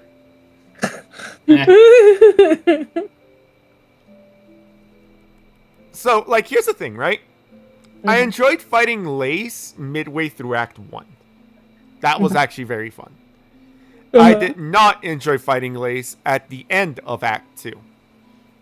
And, like, lore-wise, I understand why she's there, but she kind of never really felt like she deserved the spotlight that she has. But what I will say is, if I had to play this again, I absolutely fucking would. Just for Phantom, because Phantom is a badass. I would absolutely drown Lace in a lake of lava. I think if we like compared like character arcs from like, or not arcs, but like tropes from like the first game to the second one, Lace is obviously like the Hornet of this game in terms of like her importance to the story. But I feel like she didn't get as much screen time as Hornet got in the original Hollow Knight, and that's why she doesn't feel as important, even as she is technically as important. So the issues that I do understand why she's important and how she's important, it just, when it comes to actual Hollow Knight, the original Hollow Knight, we get a glimpse of Hornet. She fucks off to who knows where. We find her. She has actual dialogue with us. We fight with her. And every time that we fight with her, it actually feels like we are genuinely learning more about her and what her role in this kingdom, in the Kingdom of Hollownest was. Whereas Lace, we find she says, "Fuck you, little spider, let's fight." And that's kind of the extent of our conversations with her. So in the first one, Hornet's like testing us. Like first she's just going to kill us, but then after we beat her, she's like, "Okay, let's test this one to see if it has what it takes to beat a Hollow Knight," essentially. And then after that, and then after you get the King Brand and everything, she's like, "Maybe this one has the power to actually kill the Radiance, not just beat a Hollow Knight." So she goes even further with your training and stuff like that. Lace shows up and it's like, "I'm here to stop you." You beat her. You show up at the end of Act 2 and she's like, "I'm here to beat you again. I'm here to stop you again." You beat her a second time and that's when she's like, "I hate my mom," collapses. And it's like, I feel like if you built that up, it would have a bit more impact. Yeah. Yeah, because like pretty much the most lore we got from Lace was after you beat her at the end of Act 2. And she's like, Go to the Grand Silk Mother, to Grandmother Silk. It's you who she wants, not me. Where the fuck did that even come from? I think if they put the second boss fight for Lace earlier, like say the bridge between Shelwood and God, what's the fucking desert area where all the judges and stuff? Blasted Steps. Yeah, Blasted Steps. Like they put a boss fight on that bridge area, and then after that, in Act 2, she popped up a few times, basically to like narrate why she didn't like her mom and how she was like weak and everything. I feel like that would give you time to actually relate to her and realize she's not actually an enemy, she's just another victim like me. Yeah. I think by the time you get that realization, you've beaten the game. Yeah. I think the other thing that kind of is annoying is, again, they didn't really give us a reason to like Lace. But for whatever goddamn reason, Hornet just cares about her. Yeah, Hornet cares about her. I think Hornet just Hornet sees basically a broken tool, much like how she used to be, and says like, "I've been there." I think that's more. It's not that. It's not like friend. I think it's literally like, I've been there and where you are right now. I can relate. I think it's more of that than Hornet being like, "Let's be friends and have a tea party." No, I agree. It's definitely not a let's be friends and have a tea party, but like the best way to put it is Hornet has no real reason for showing mercy to Lace. Lace has done nothing but try to kill Hornet on several occasions. And even when you get to the what the fuck is it called? The Golden Place. Yeah, even when you get to the Citadel, and Lace is there to be like, "Oh, you poor little bitch, you finally made it here. I bet you struggled a lot." And I'm sitting here like, I guess. But like she's that taunt felt like I made it here before you and I struggled less than you, but like now knowing the lore, it's like, well, of course you didn't struggle as much as me. You are literally being handheld all the way here. Right? But the best way to word it is if we had defeated her and then she'd been like, "Oh shit, I gotta retreat."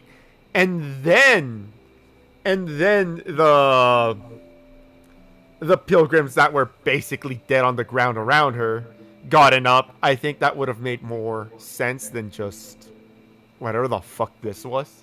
I just don't like Lace. Fair enough. She just doesn't feel like she earned her spots. In like 8 years' time, when Hollow Knight Gold Band comes out and fucking we play as Chakra, you don't have to worry about it because you won't even. Lace will be a second floor to you. Fair. Yeah. And we'll be like, jumping around as a kick-ass boss fucking wasp girl, whose main weapon is just beating people to death with bludgeoning weapons.